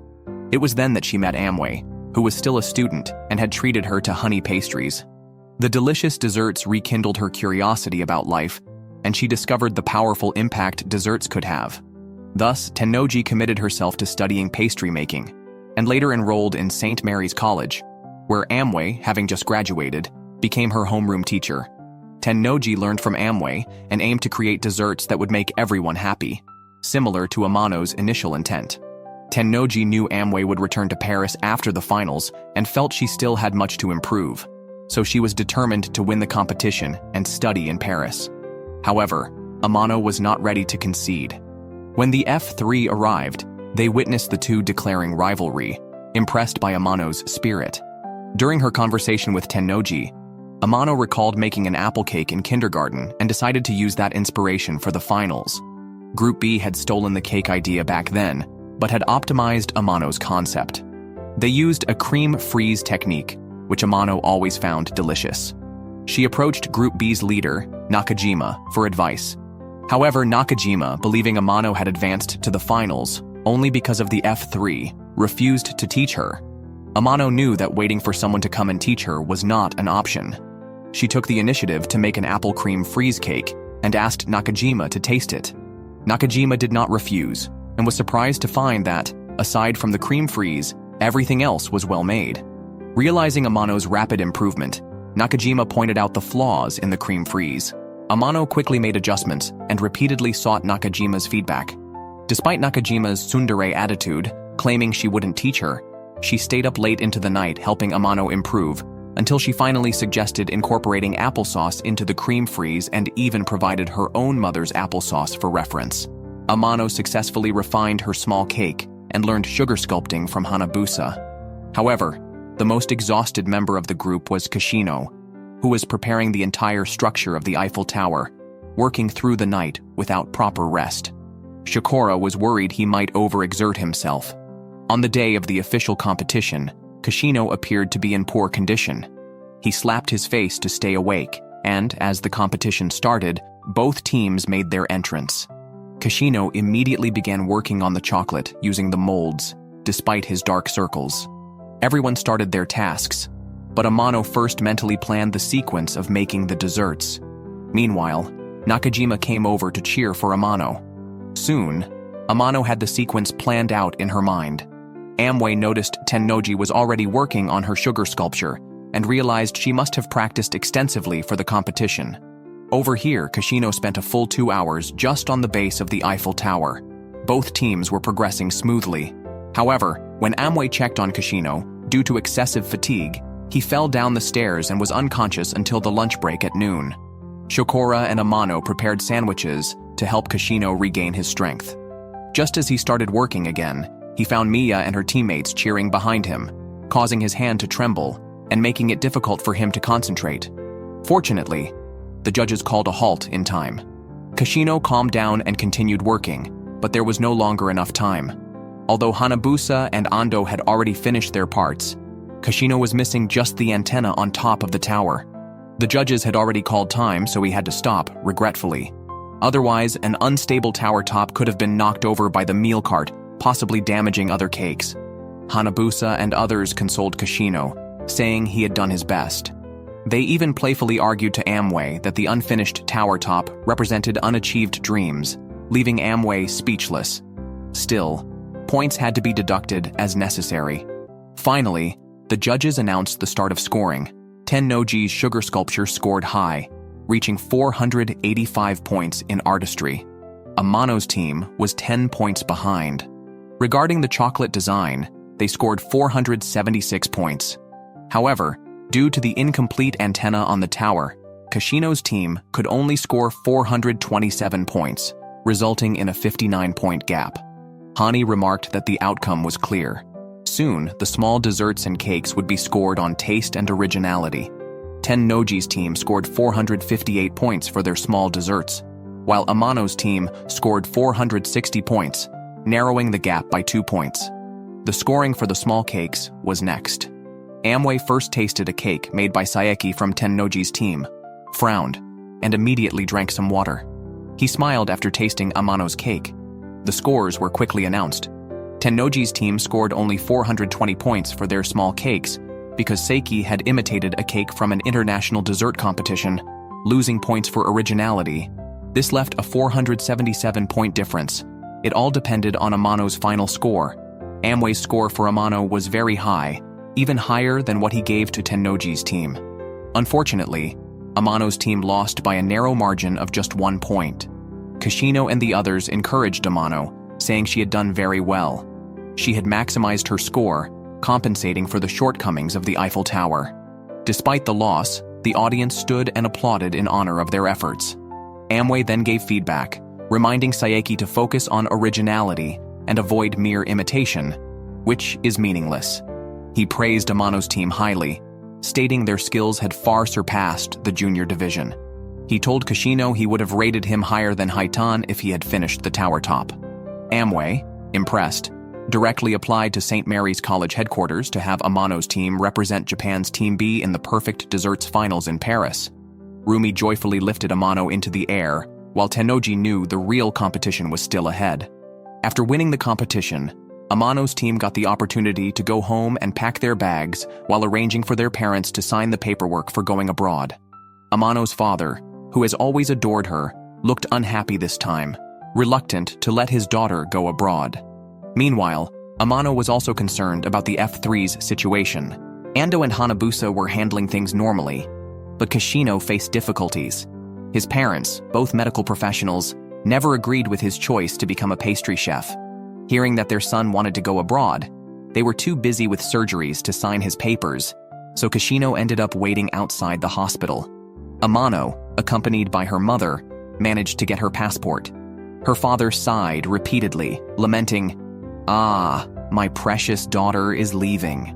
Later, the family went to pick out luggage together, but her father was distracted and reluctant to answer questions.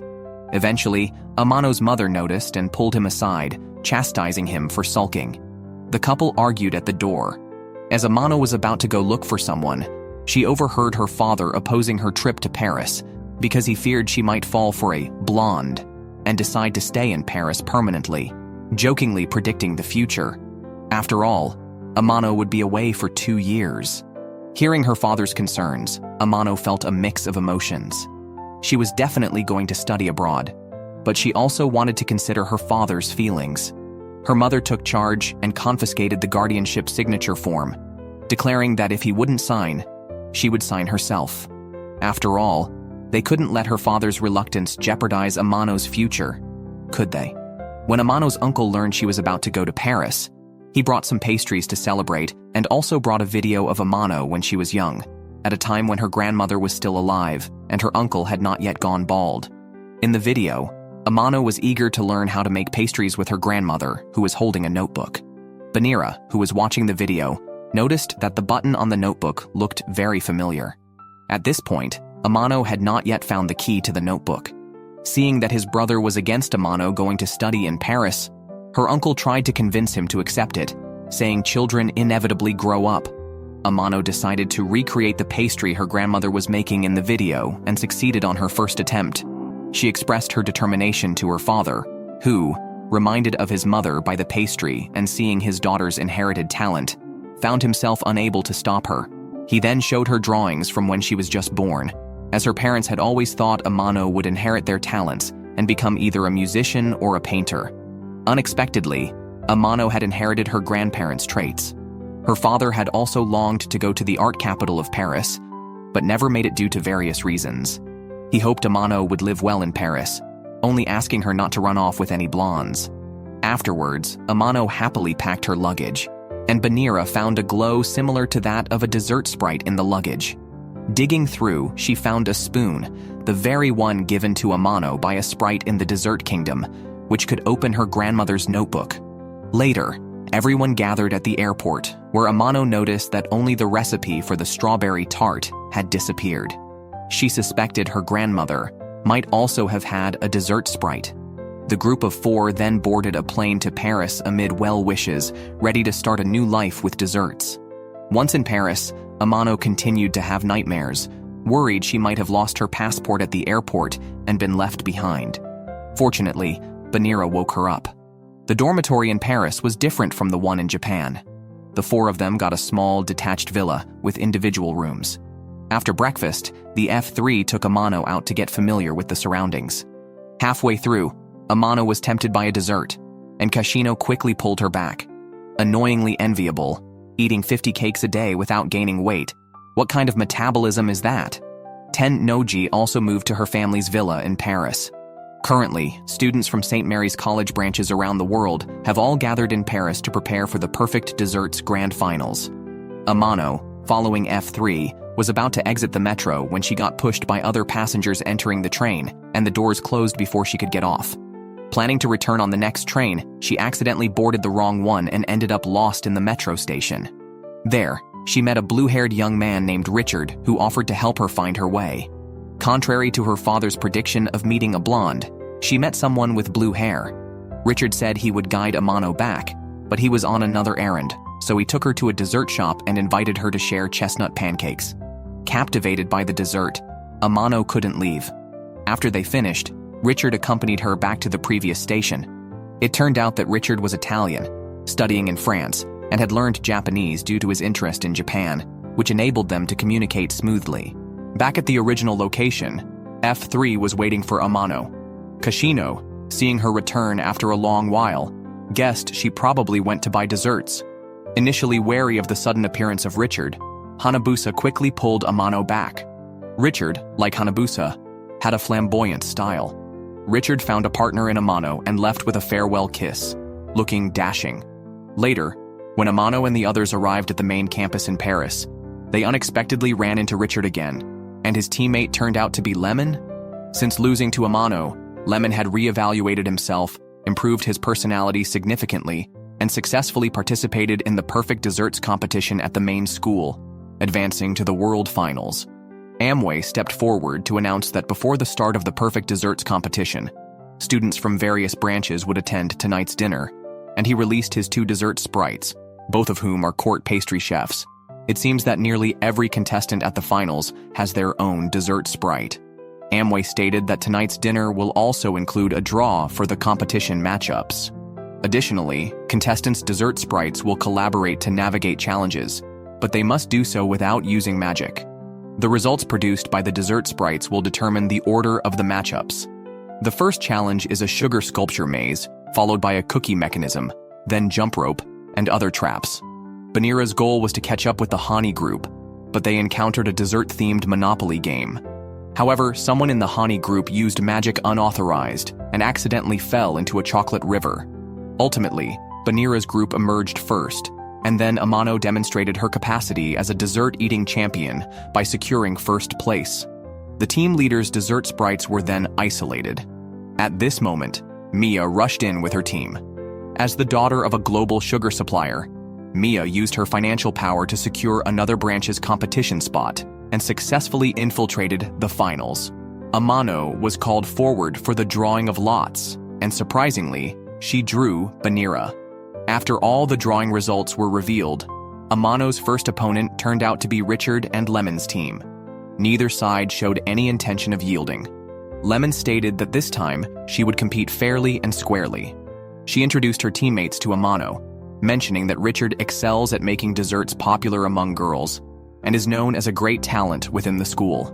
The other two, Kulala from Germany and Ellie from England, knew all the details about Amano's team except for Amano herself, who was recommended by Amway to join the school. However, Lemon noted that Amano didn't seem to have any exceptional talent in desserts and wondered how she became the team leader. The dessert sprites also got to know each other. Lemon's sprite, Mint, greatly admired Banira. The challenge for the first round was simple. Each team was to operate a food truck, preparing all necessary props and ingredients, then go out to sell desserts and generate revenue. The judges would decide the winner based on who sold more.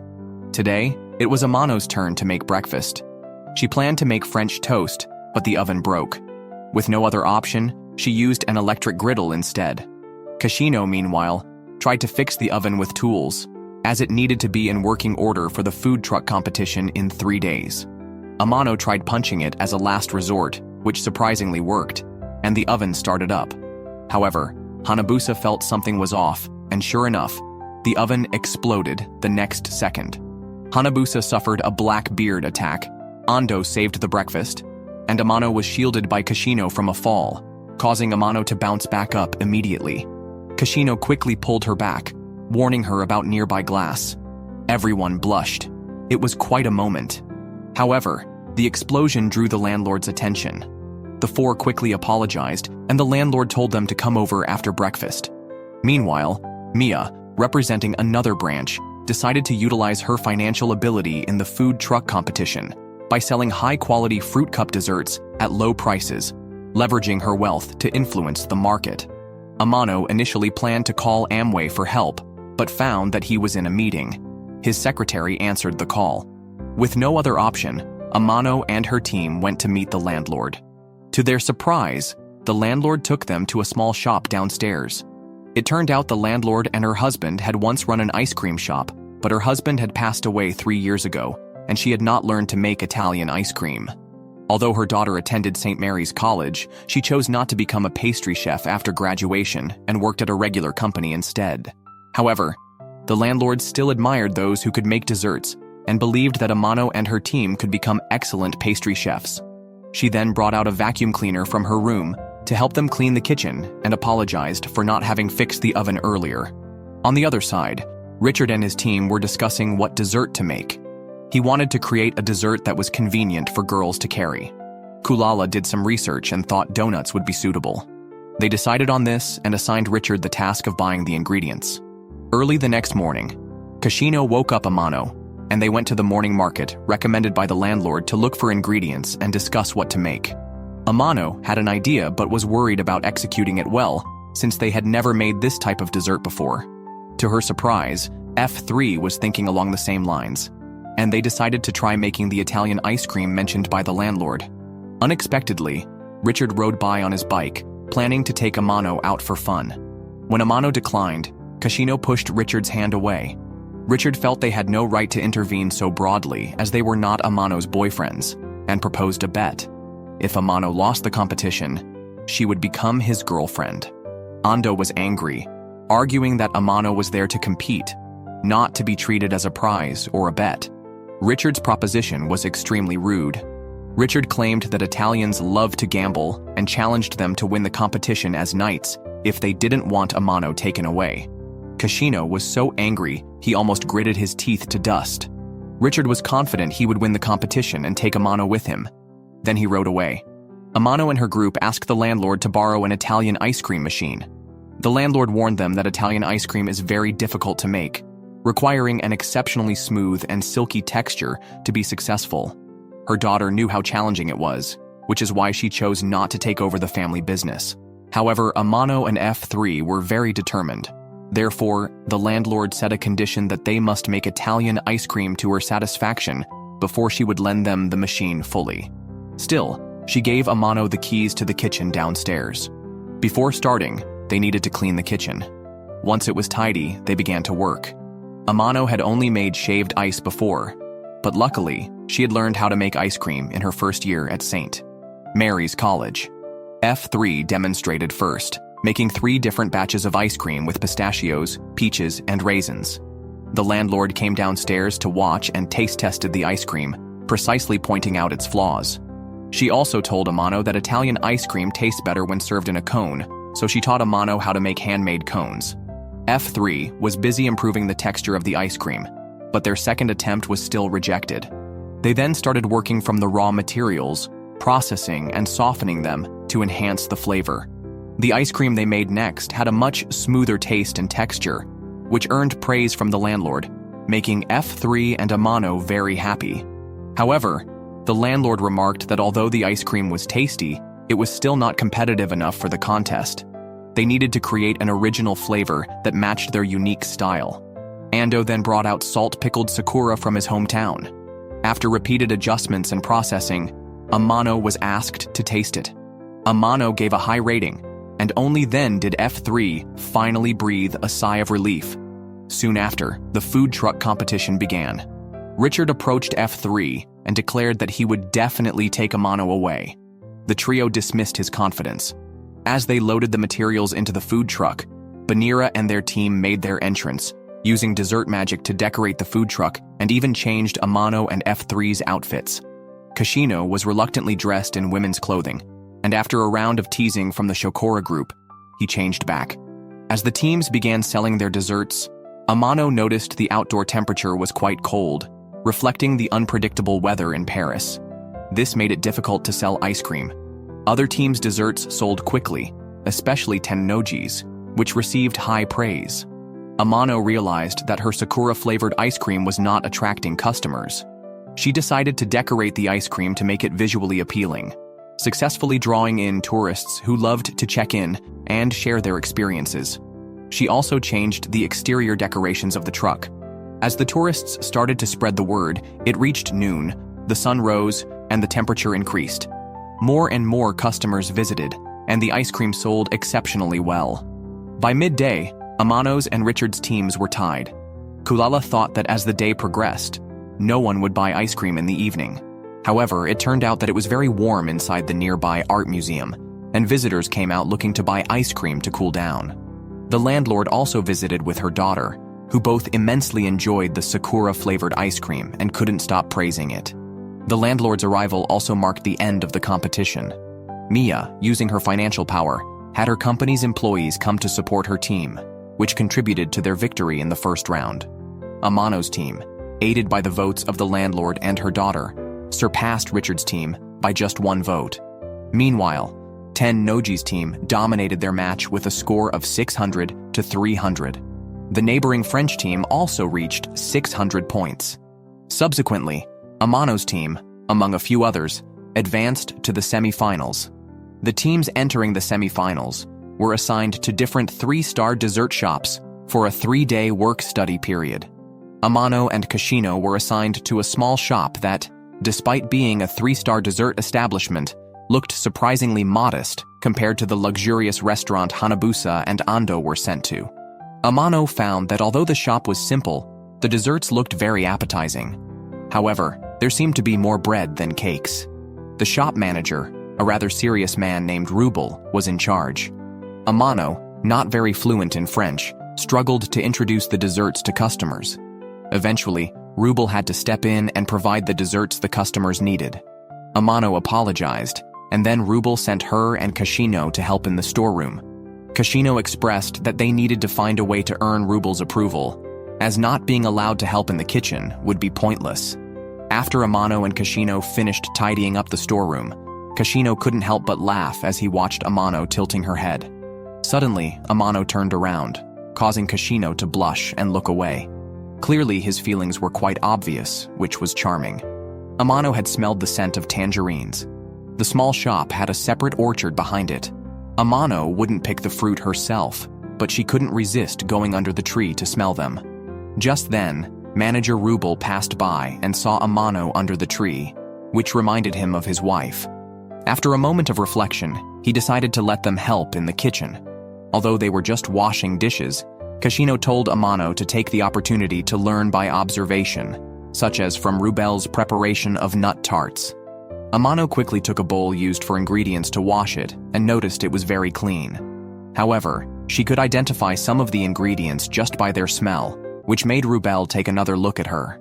Amano then handed the bowl to Kashino, who became quite shy as she came close. Later, the two diligently helped with the dishes. Rubel intentionally left some ingredients out, noticing that the two were like little squirrels sneaking treats and were thrilled to pick up any bits of ingredients, especially Amano, who could taste and identify the various components in them. This brought a pleased smile to Rubel's face. Eventually, Amano and Kashino were given access to the ingredients in the cold storage. Kashino remarked that one couldn't be a good pastry chef without cooking skills, so he showed off some of his own culinary skills to Amano. Meanwhile, Hanabusa and Ando were enjoying a luxurious meal of Boston lobster and staying in a deluxe hotel room. After Kashino finished cooking, Amano went to call Rubel for a meal. She found him staring blankly at the orange tree. Curious, she asked if Rubel was running the shop alone. Rubel, not much of a talker, nodded and then suddenly shook his head. He then shared his homemade nut tart with them. After tasting the real thing, Amano confirmed she had guessed the ingredients correctly. The small shop had only one spare bed. The Shikora team thought Amano and Kashino would have to play rock, paper, scissors to decide who would sleep on the floor. However, after a tiring day, Amano had no reservations. She just wanted to sleep and immediately fell asleep. Kashino and the Shikora team couldn't wake her up. Although she said they'd share halfway, Amano's sleeping position was far from ideal, leaving Kashino squeezed into a corner. However, he then heard Amano calling his name in her sleep. Shyly, he moved closer to ask what was wrong, only to be swatted like a mosquito. Watching Amano dream about eating oranges, Kashino couldn't help but smile mischievously. The next day, Amano woke up tightly wrapped in a blanket and struggled to get out. Rubel took them out to buy fruit. Kashino bought lemons, remembering Amano talking in her sleep about wanting oranges. Hesitating whether to buy oranges, Amano ran over and mentioned that oranges weren't on the shopping list. She suggested that the oranges growing in Rubel's backyard looked tastier. Upon returning to the small shop, Amano learned that all the jams used there were made by Rubel himself. To thank them for helping with the fruit, Rubel gave them an orange from the backyard. Amano held the only orange they received, reluctant to eat it.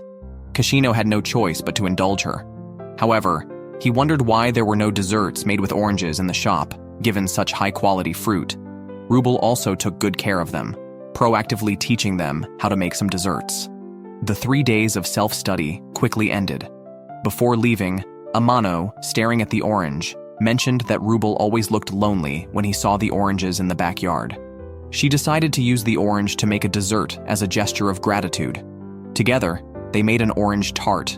Rubel was surprised to see it and teared up after tasting it. It reminded him of his late wife, who had planted the backyard orange tree and was skilled at making desserts with oranges. After her passing, orange desserts had disappeared from the shop. Rubel was touched that they had recreated something so similar to his wife's recipe. Grateful, he moved past his sorrow and decided to reintroduce orange desserts to the shop's menu. After 3 days of self-study, Amano's team received an invitation to go to St. Michel Castle. Upon arriving, Amano bought some butter cookies. At that moment, Mia and her team parachuted near the castle, indicating they had also received an invitation. Then Amway's secretary approached and led both teams into the castle. It was revealed that the invitation had been sent by Amway, not for leisure, but to announce the semi-final topic. The semi-final was a contest between Amano's team and Mia's team, with the challenge to create a dress out of chocolate. The deadline was set for 8 p.m. that evening, before the ball's chimes sounded. Making chocolate was not difficult, but crafting a dress from it posed a challenge. Fortunately, Hanabusa was skilled in design, so the task of buying chocolate was assigned to Kashino and Ando. Amano assisted Hanabusa in designing the dress. As for Mia, her financial ability is truly intimidating. She booked the best hotel, commandeered its kitchen, and her father had prepared top-tier chocolate materials for her. Mia's teammates were deeply moved. They came from the remote St. Mary branch, a school so poor that it had only one dorm room and just 3 students. Teachers only occasionally flew in from Paris or Spain to give lessons before quickly returning. The school lacked enough tools and ingredients for making desserts. If it weren't for Mia transferring there and securing a spot, they wouldn't have had enough people to compete. The 3 even had to work part-time to sustain their studies and were struggling to continue. Then, Mia parachuted in, renovated the dilapidated academy, provided ample materials, and even gave them the chance to compete. The team was so grateful that they immediately regarded Mia as their leader. On the other hand, Hanabusa decided to use Cinderella as the theme for the design, creating a very elaborate dress. Kashino was concerned about the tight timeline, but since they aimed to do their best, they had to start creating immediately. Amano felt that rather than being Cinderella, it was better to be the magician who helps her. The magician uses the dress to bring Cinderella a happy ending, similar to how pastry chefs use their desserts to bring smiles to their customers. Essentially, it's the same concept. Mia had already started fantasizing about defeating Amano's team and winning Kashino's favor, hoping to announce their wedding at the castle. Meanwhile, Amano's team had just finished making the dress when they realized they had no model. Their attention turned to Amano, and Kashino remarked that a magician can sometimes become a princess too.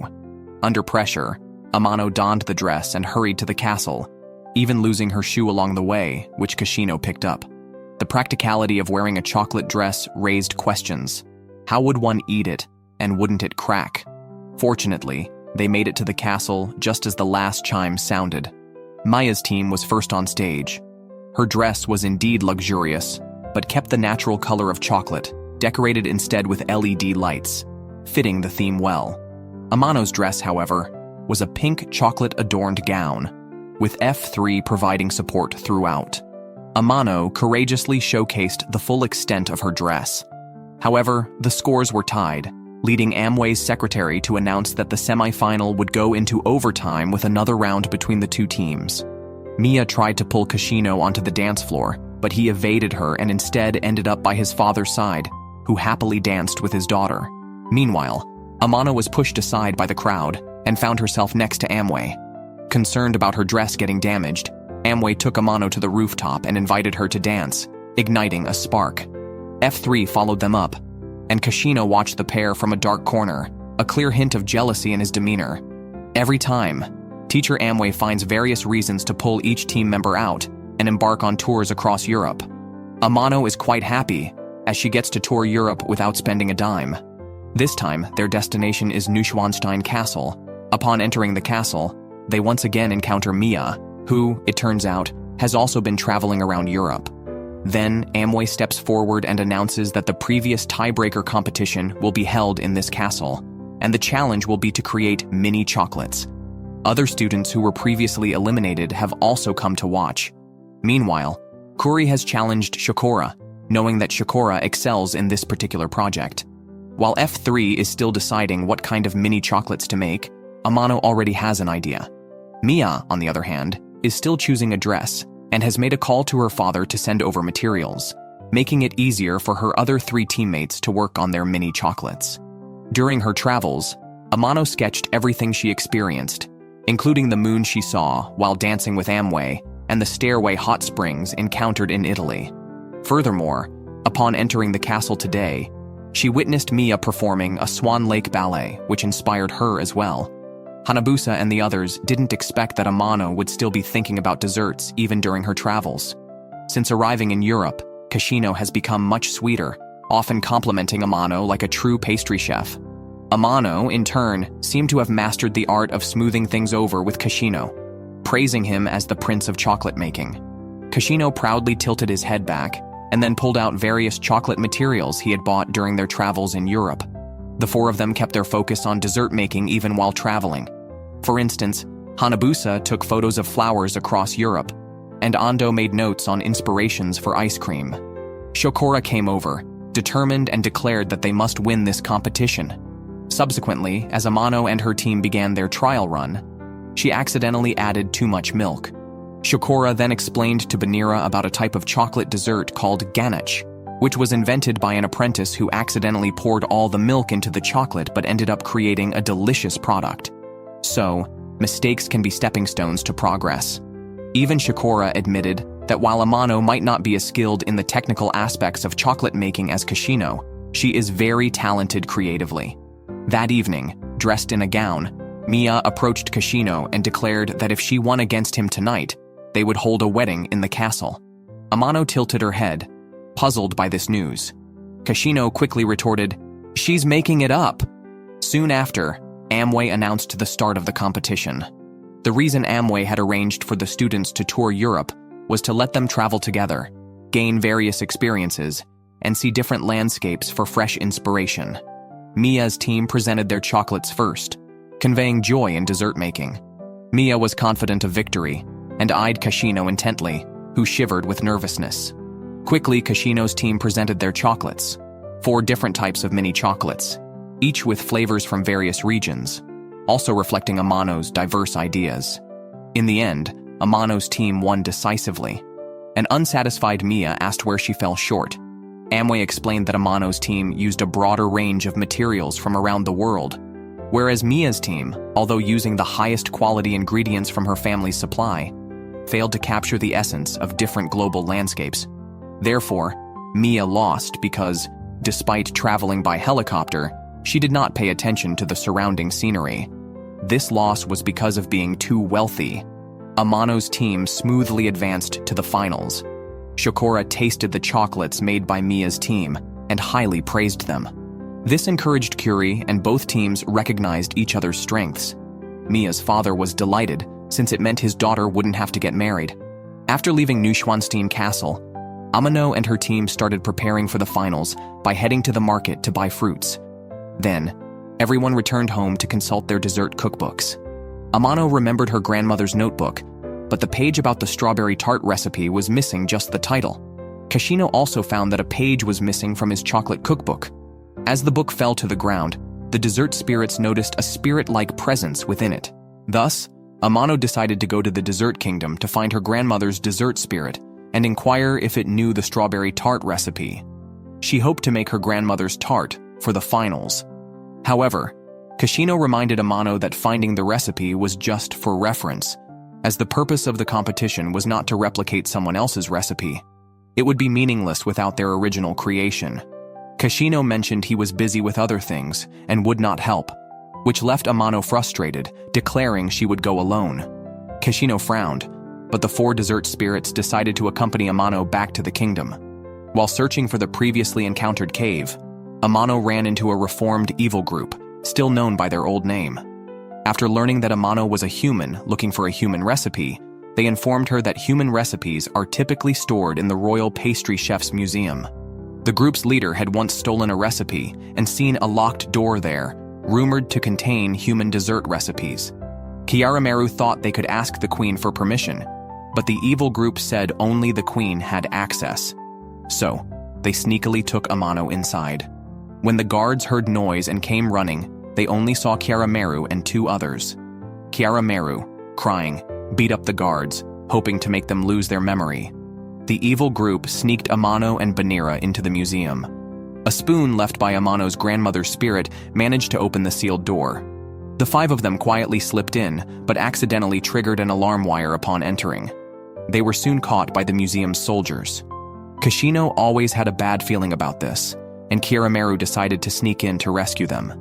The museum director was shocked, not understanding how Amano got through the door until he saw the spoon and notebook on her. He immediately notified the former director. Amano was worried that Banira and the others were implicated because of her. The evil group, however, didn't mind much, believing it was Amano who had inspired them to improve themselves. Banira consistently supported Amano, though they regretted not being able to help her find the recipe. Amano shook her head, admitting she shouldn't just try to replicate her grandmother's strawberry tart. She had an obsession with her grandmother's desserts, because it was that tart that brought back her smile. She wanted to recreate that flavor to make everyone happy. But the leader of the evil group told Amano that it ultimately wouldn't be her own creation. He had once stolen someone else's recipe and understood the feeling well. Even if a dessert made from someone else's recipe tastes good and makes the diners happy, he couldn't feel joy himself. He argued that if the goal was to make others happy, it should be done with a dessert created by oneself. Amano realized his words echoed Kashino's. Soon, Amano and Banira were called out separately to meet the former museum director who was the spirit that had given Amano the spoon. This spirit was indeed her grandmother's partner and had recognized Amano immediately. Giving her the spoon was because she knew Amano would eventually come to the museum, though she hadn't expected a forceful entry. Amano asked the former museum director to forgive the evil group and Banira, explaining that her desire to see the recipe caused all this. Upon learning this, the old director tested Amano with 3 strawberry tarts, stating that one was made using the original recipe. Amano tasted all 3. The first 2 didn't taste right, and something was off with the last one. At that moment, Amano remembered her grandmother's words that the raw materials for the strawberry tart also needed careful cultivation, and incorrect soil could worsen the strawberry's flavor. This was the test her grandmother left for Amano, believing she would become a pastry chef and search for the tart recipe. Thus, the old director had taken the recipe, waiting to test Amano in the future.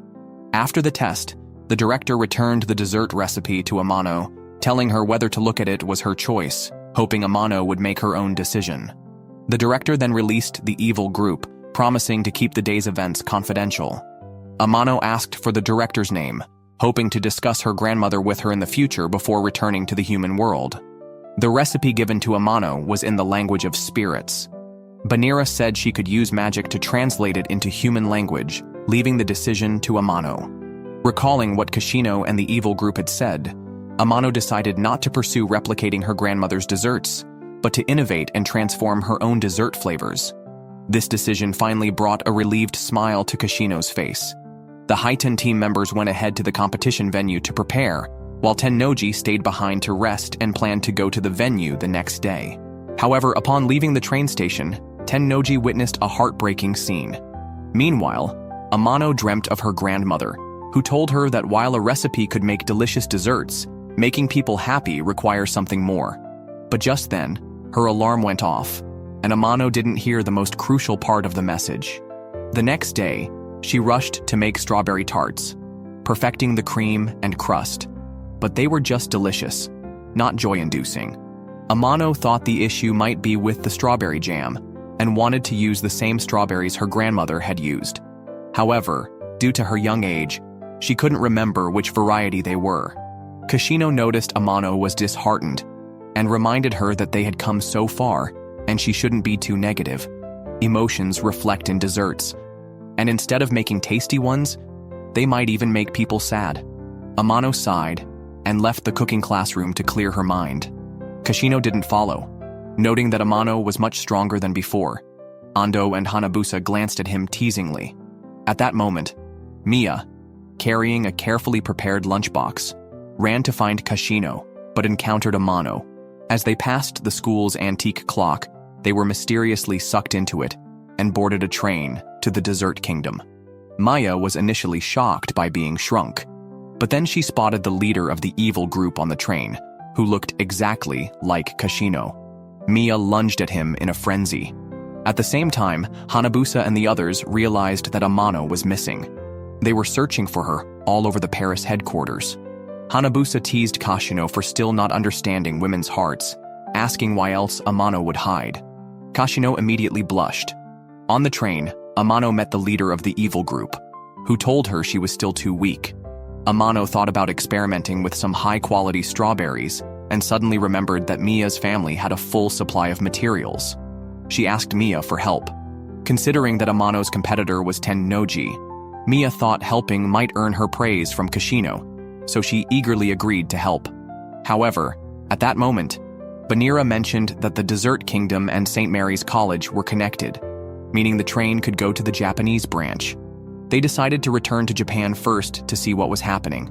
Meanwhile, Kashino was distracted and had already ruined several eggs. Mia took Amano to her house and brought out the world's finest strawberries. Surprisingly, Amano managed to eat them all, but still did not find the right strawberries. Even Mia complained that Amano was too picky. Amano mentioned that the best strawberries she ever had were in her grandmother's strawberry garden. Then, Curie suggested they simply visit Amano's grandmother's strawberry garden. Fortunately, Mia had the means and quickly flew Amano there in a helicopter. Upon arrival at the overgrown site said to be her grandmother's strawberry garden, Mia joked that even if they came, they couldn't get any strawberries. Amano remembered her grandmother saying that the soil for planting strawberries was different and immediately began weeding. Indeed, she found some surviving strawberry vines with small strawberries on them. These strawberries tasted different from others, natural and elastic in texture. Curie identified them as forest strawberries, a type of wild European strawberry.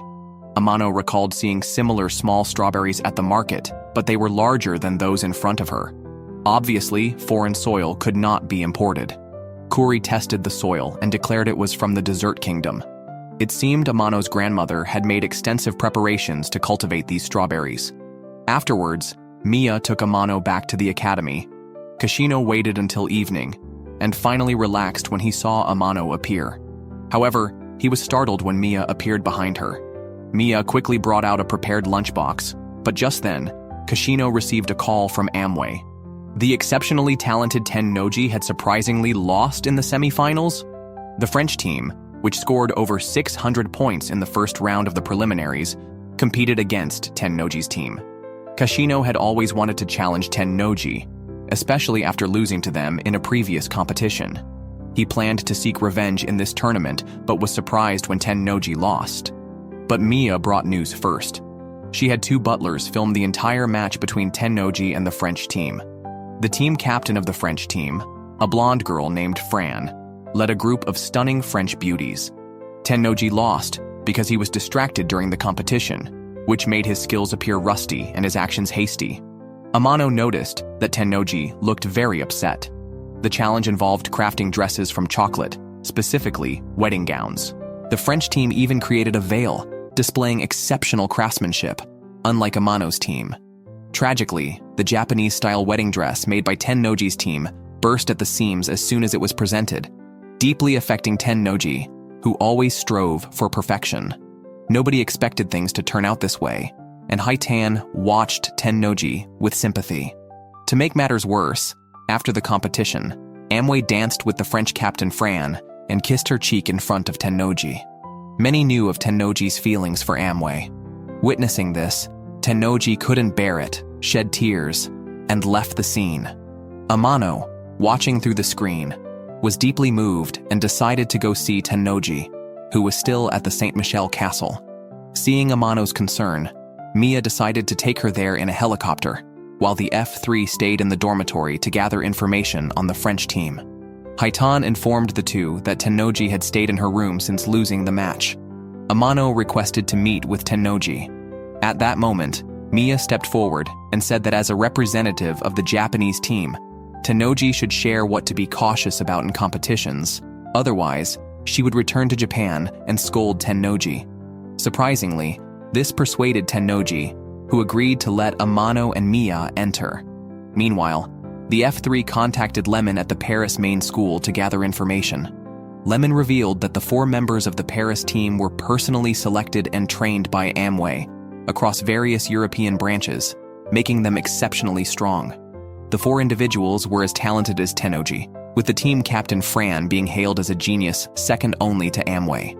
Furthermore, one of Fran's chocolate creations had previously been chosen as a royal dessert recipe in the Desert Kingdom. No one expected such a formidable opponent to emerge.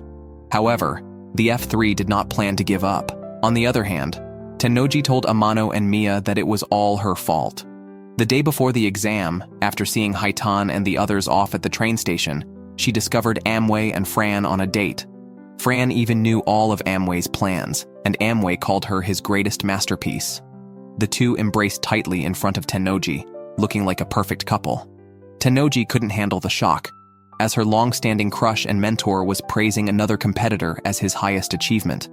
Mia was shocked, questioning how one could lose for such a reason. Amano stopped Mia just as Amway walked in and agreed with Mia's statement. Amway revealed that Tennoji had called him to inquire about Fran, prompting him to ask Fran to stage a scene. The embrace they shared before the competition was intentionally performed to be seen by Tennoji. Amway believed that since he started mentoring Tennoji, she had become too dependent on him. Whenever something involved Amway, Tennoji tended to give up easily and couldn't think independently. Amano tried to speak up for Tennoji, as it was clear to everyone that Tennoji had feelings for Amway.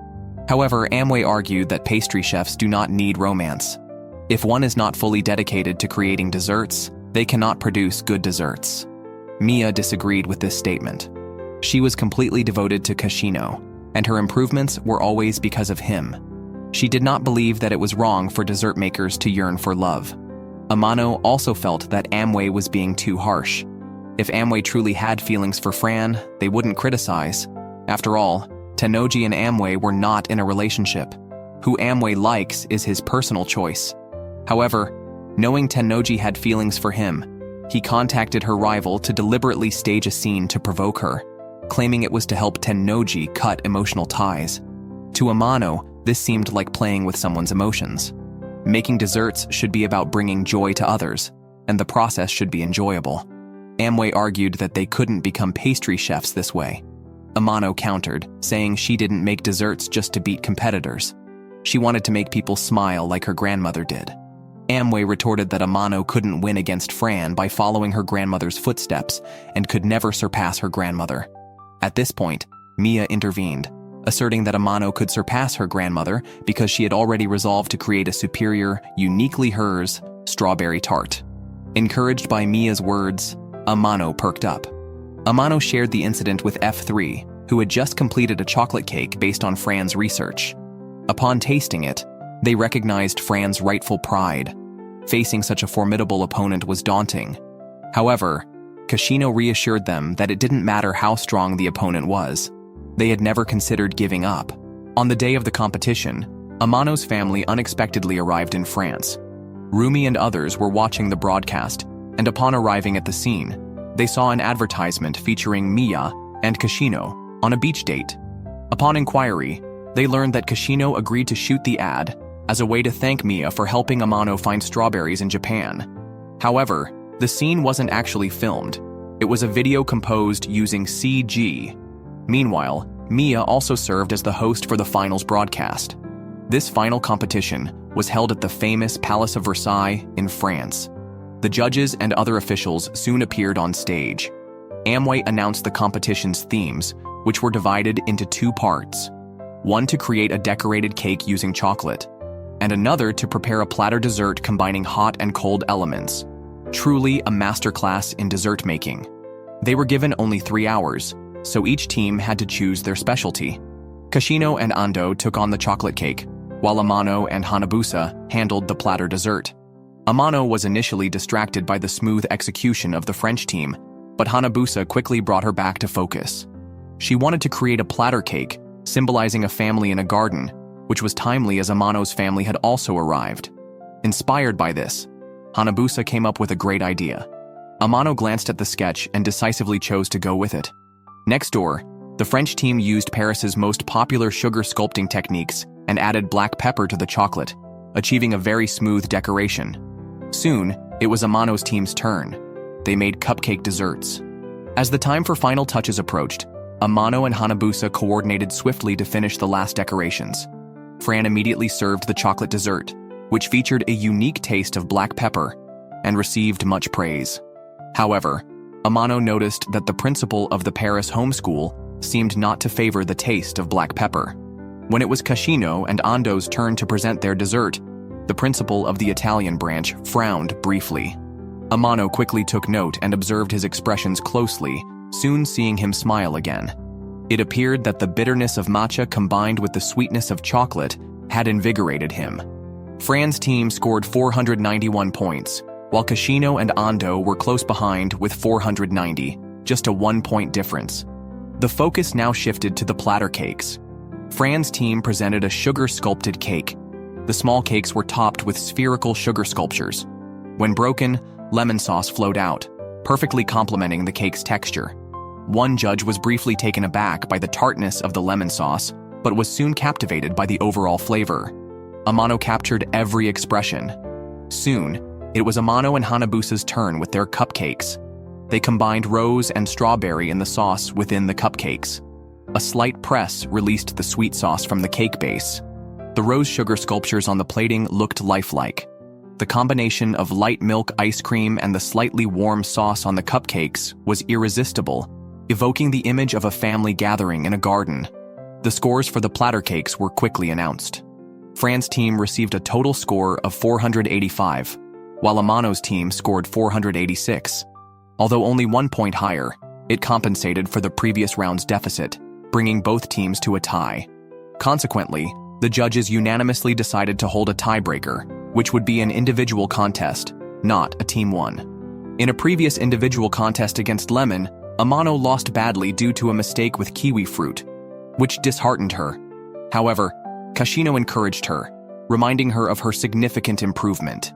Amway then announced the categories for the individual contest: 4 different types of pastry dough desserts. They needed to decide on their respective dough responsibilities before lunch break ended. However, 3 of the dough types were taught in the first and third years. Amano, having transferred in her second year, had missed these lessons. F3 had studied these in advance, so Ando and Hanabusa took responsibility for those 2 doughs.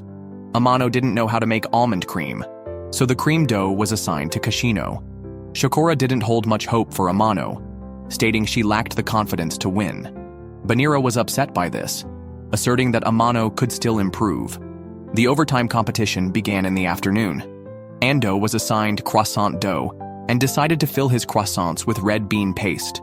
Hanabusa, working with batter dough, chose the French style while the opponent opted for Italian. One had a harder texture and the other was smoother. As for Kashino, his sister arrived at the venue and announced outside that she had convinced her parents and her fiancé to engage. She encouraged Kashino to leverage his strengths. Remembering that 2 of the judges were Japanese, Kashino decided to make a cream with a local flavor. Amano faced Fran, the captain of the French team, and noticed that Fran's technique looked familiar. It reminded her of the way her grandmother used to fold millefeuille. Feeling technically inferior, Amano decided to innovate by adding more layers. However, both Tennoji and Amway from the sidelines sensed something was off, and indeed, the pastry burned in the oven. Scores for Amano and Fran were announced first. The scorched pastry and the perfect one made it clear that Fran had won without even needing to taste them. Ando then secured a victory, but Hanabusa lost due to the texture, as it seemed that the international preference leaned towards a harder consistency. With 2 wins to 1 loss for the French team, all eyes turned to Kashino's group. Kashino's innovation received unanimous praise, and, like Fran, he scored a perfect vote. So, the score was tied again. The judges, seemingly still hungry, announced another tiebreaker. This time, it would not be a team event, but a one-on-one duel, with each team selecting 1 representative. The French team chose their captain, Fran, who was eager to prove herself as Amway's best student. On Amano's team, Kashino was the first to step forward and recommend Amano for the duel. Kuro and Hanabusa agreed. Although Amano had used the wrong method in the previous challenge, her courage to innovate and challenge was commendable. Moreover, her creativity and calming presence had been crucial to the team's progress to this point. After all, she was the core of the team. Besides, Fran's recipe likely involved the Royal Chocolatier's chocolate, and Amano's grandmother's recipe had also been included in the collection. With her teammates' trust, Amano mustered the courage to represent her team 1 hour later. Fortunately, the ingredients provided on-site included the special strawberries that her grandmother had cultivated. Amano aimed to maximize the flavor of these strawberries. Recalling her 3 days of self-study at the shop where the manager made jam, she remembered a specific ingredient used in the recipe. While selecting sugar, she tasted each type and discovered a brown sugar. Amano remembered spilling this type of sugar in her grandmother's dessert shop as a child. Her grandmother had told her that this brown sugar, extracted from beets, would give desserts a fresher taste. Deciding to use this sugar, Amway reminded Amano that the competition was about to start. In a rush, Amano accidentally knocked over a box of cornstarch, which sparked an idea. However, as the competition began, Amano was very nervous and started off chaotically. It was then that Tennoji stepped forward and reminded her that making desserts should be done with passion, and to remember that Amano wanted to make everyone happy through her desserts. This calmed Amano down. Next door, Fran indeed used the chocolate collected by the royal chocolatier. After regaining her composure, Amano calmly started making various strawberry jams. The atmosphere was tense as Fran was already finishing up while Amano hadn't even started baking. Fortunately, Amano managed to prepare 5 desserts just in the nick of time, finishing in the last minute. Everyone was focused on the competition. Even the queen of the dessert kingdom was watching the broadcast. Fran's chocolate, worthy of being included in the dessert kingdom's collection, scored 498 points. Even the usually strict Amway awarded it a high score of 98. Everyone thought Amano was at a disadvantage. When Amano presented her desserts, her hand shook, and she realized she had placed them incorrectly. She quickly swapped the positions of the strawberry tarts for the 2 judges at the back, catching Amway's attention. After tasting the strawberry tart, the judges were momentarily stunned. The tart had a completely different flavor, with a refreshing taste in the jam, incorporating crushed nuts and rhubarb. Mia, nervous, looked at the 5 judges and saw happiness on their faces. Amway also smiled, affirming her faith in Amano. Mia soon asked Amano the name of the dessert. Banira named it Angel's Smile. The scores were announced shortly after. The other judges awarded it 100 points, and Amway gave a high score of 99, perhaps to keep Amano from becoming too proud. Amano, in disbelief, was about to cheer when Fran expressed her discontent, unable to understand why she lost. Amway explained that while Fran's skills were clearly more mature, Amano had innovated in her dessert. To achieve a new taste, she daringly used natural cornstarch in such a crucial competition and flavored it with rhubarb.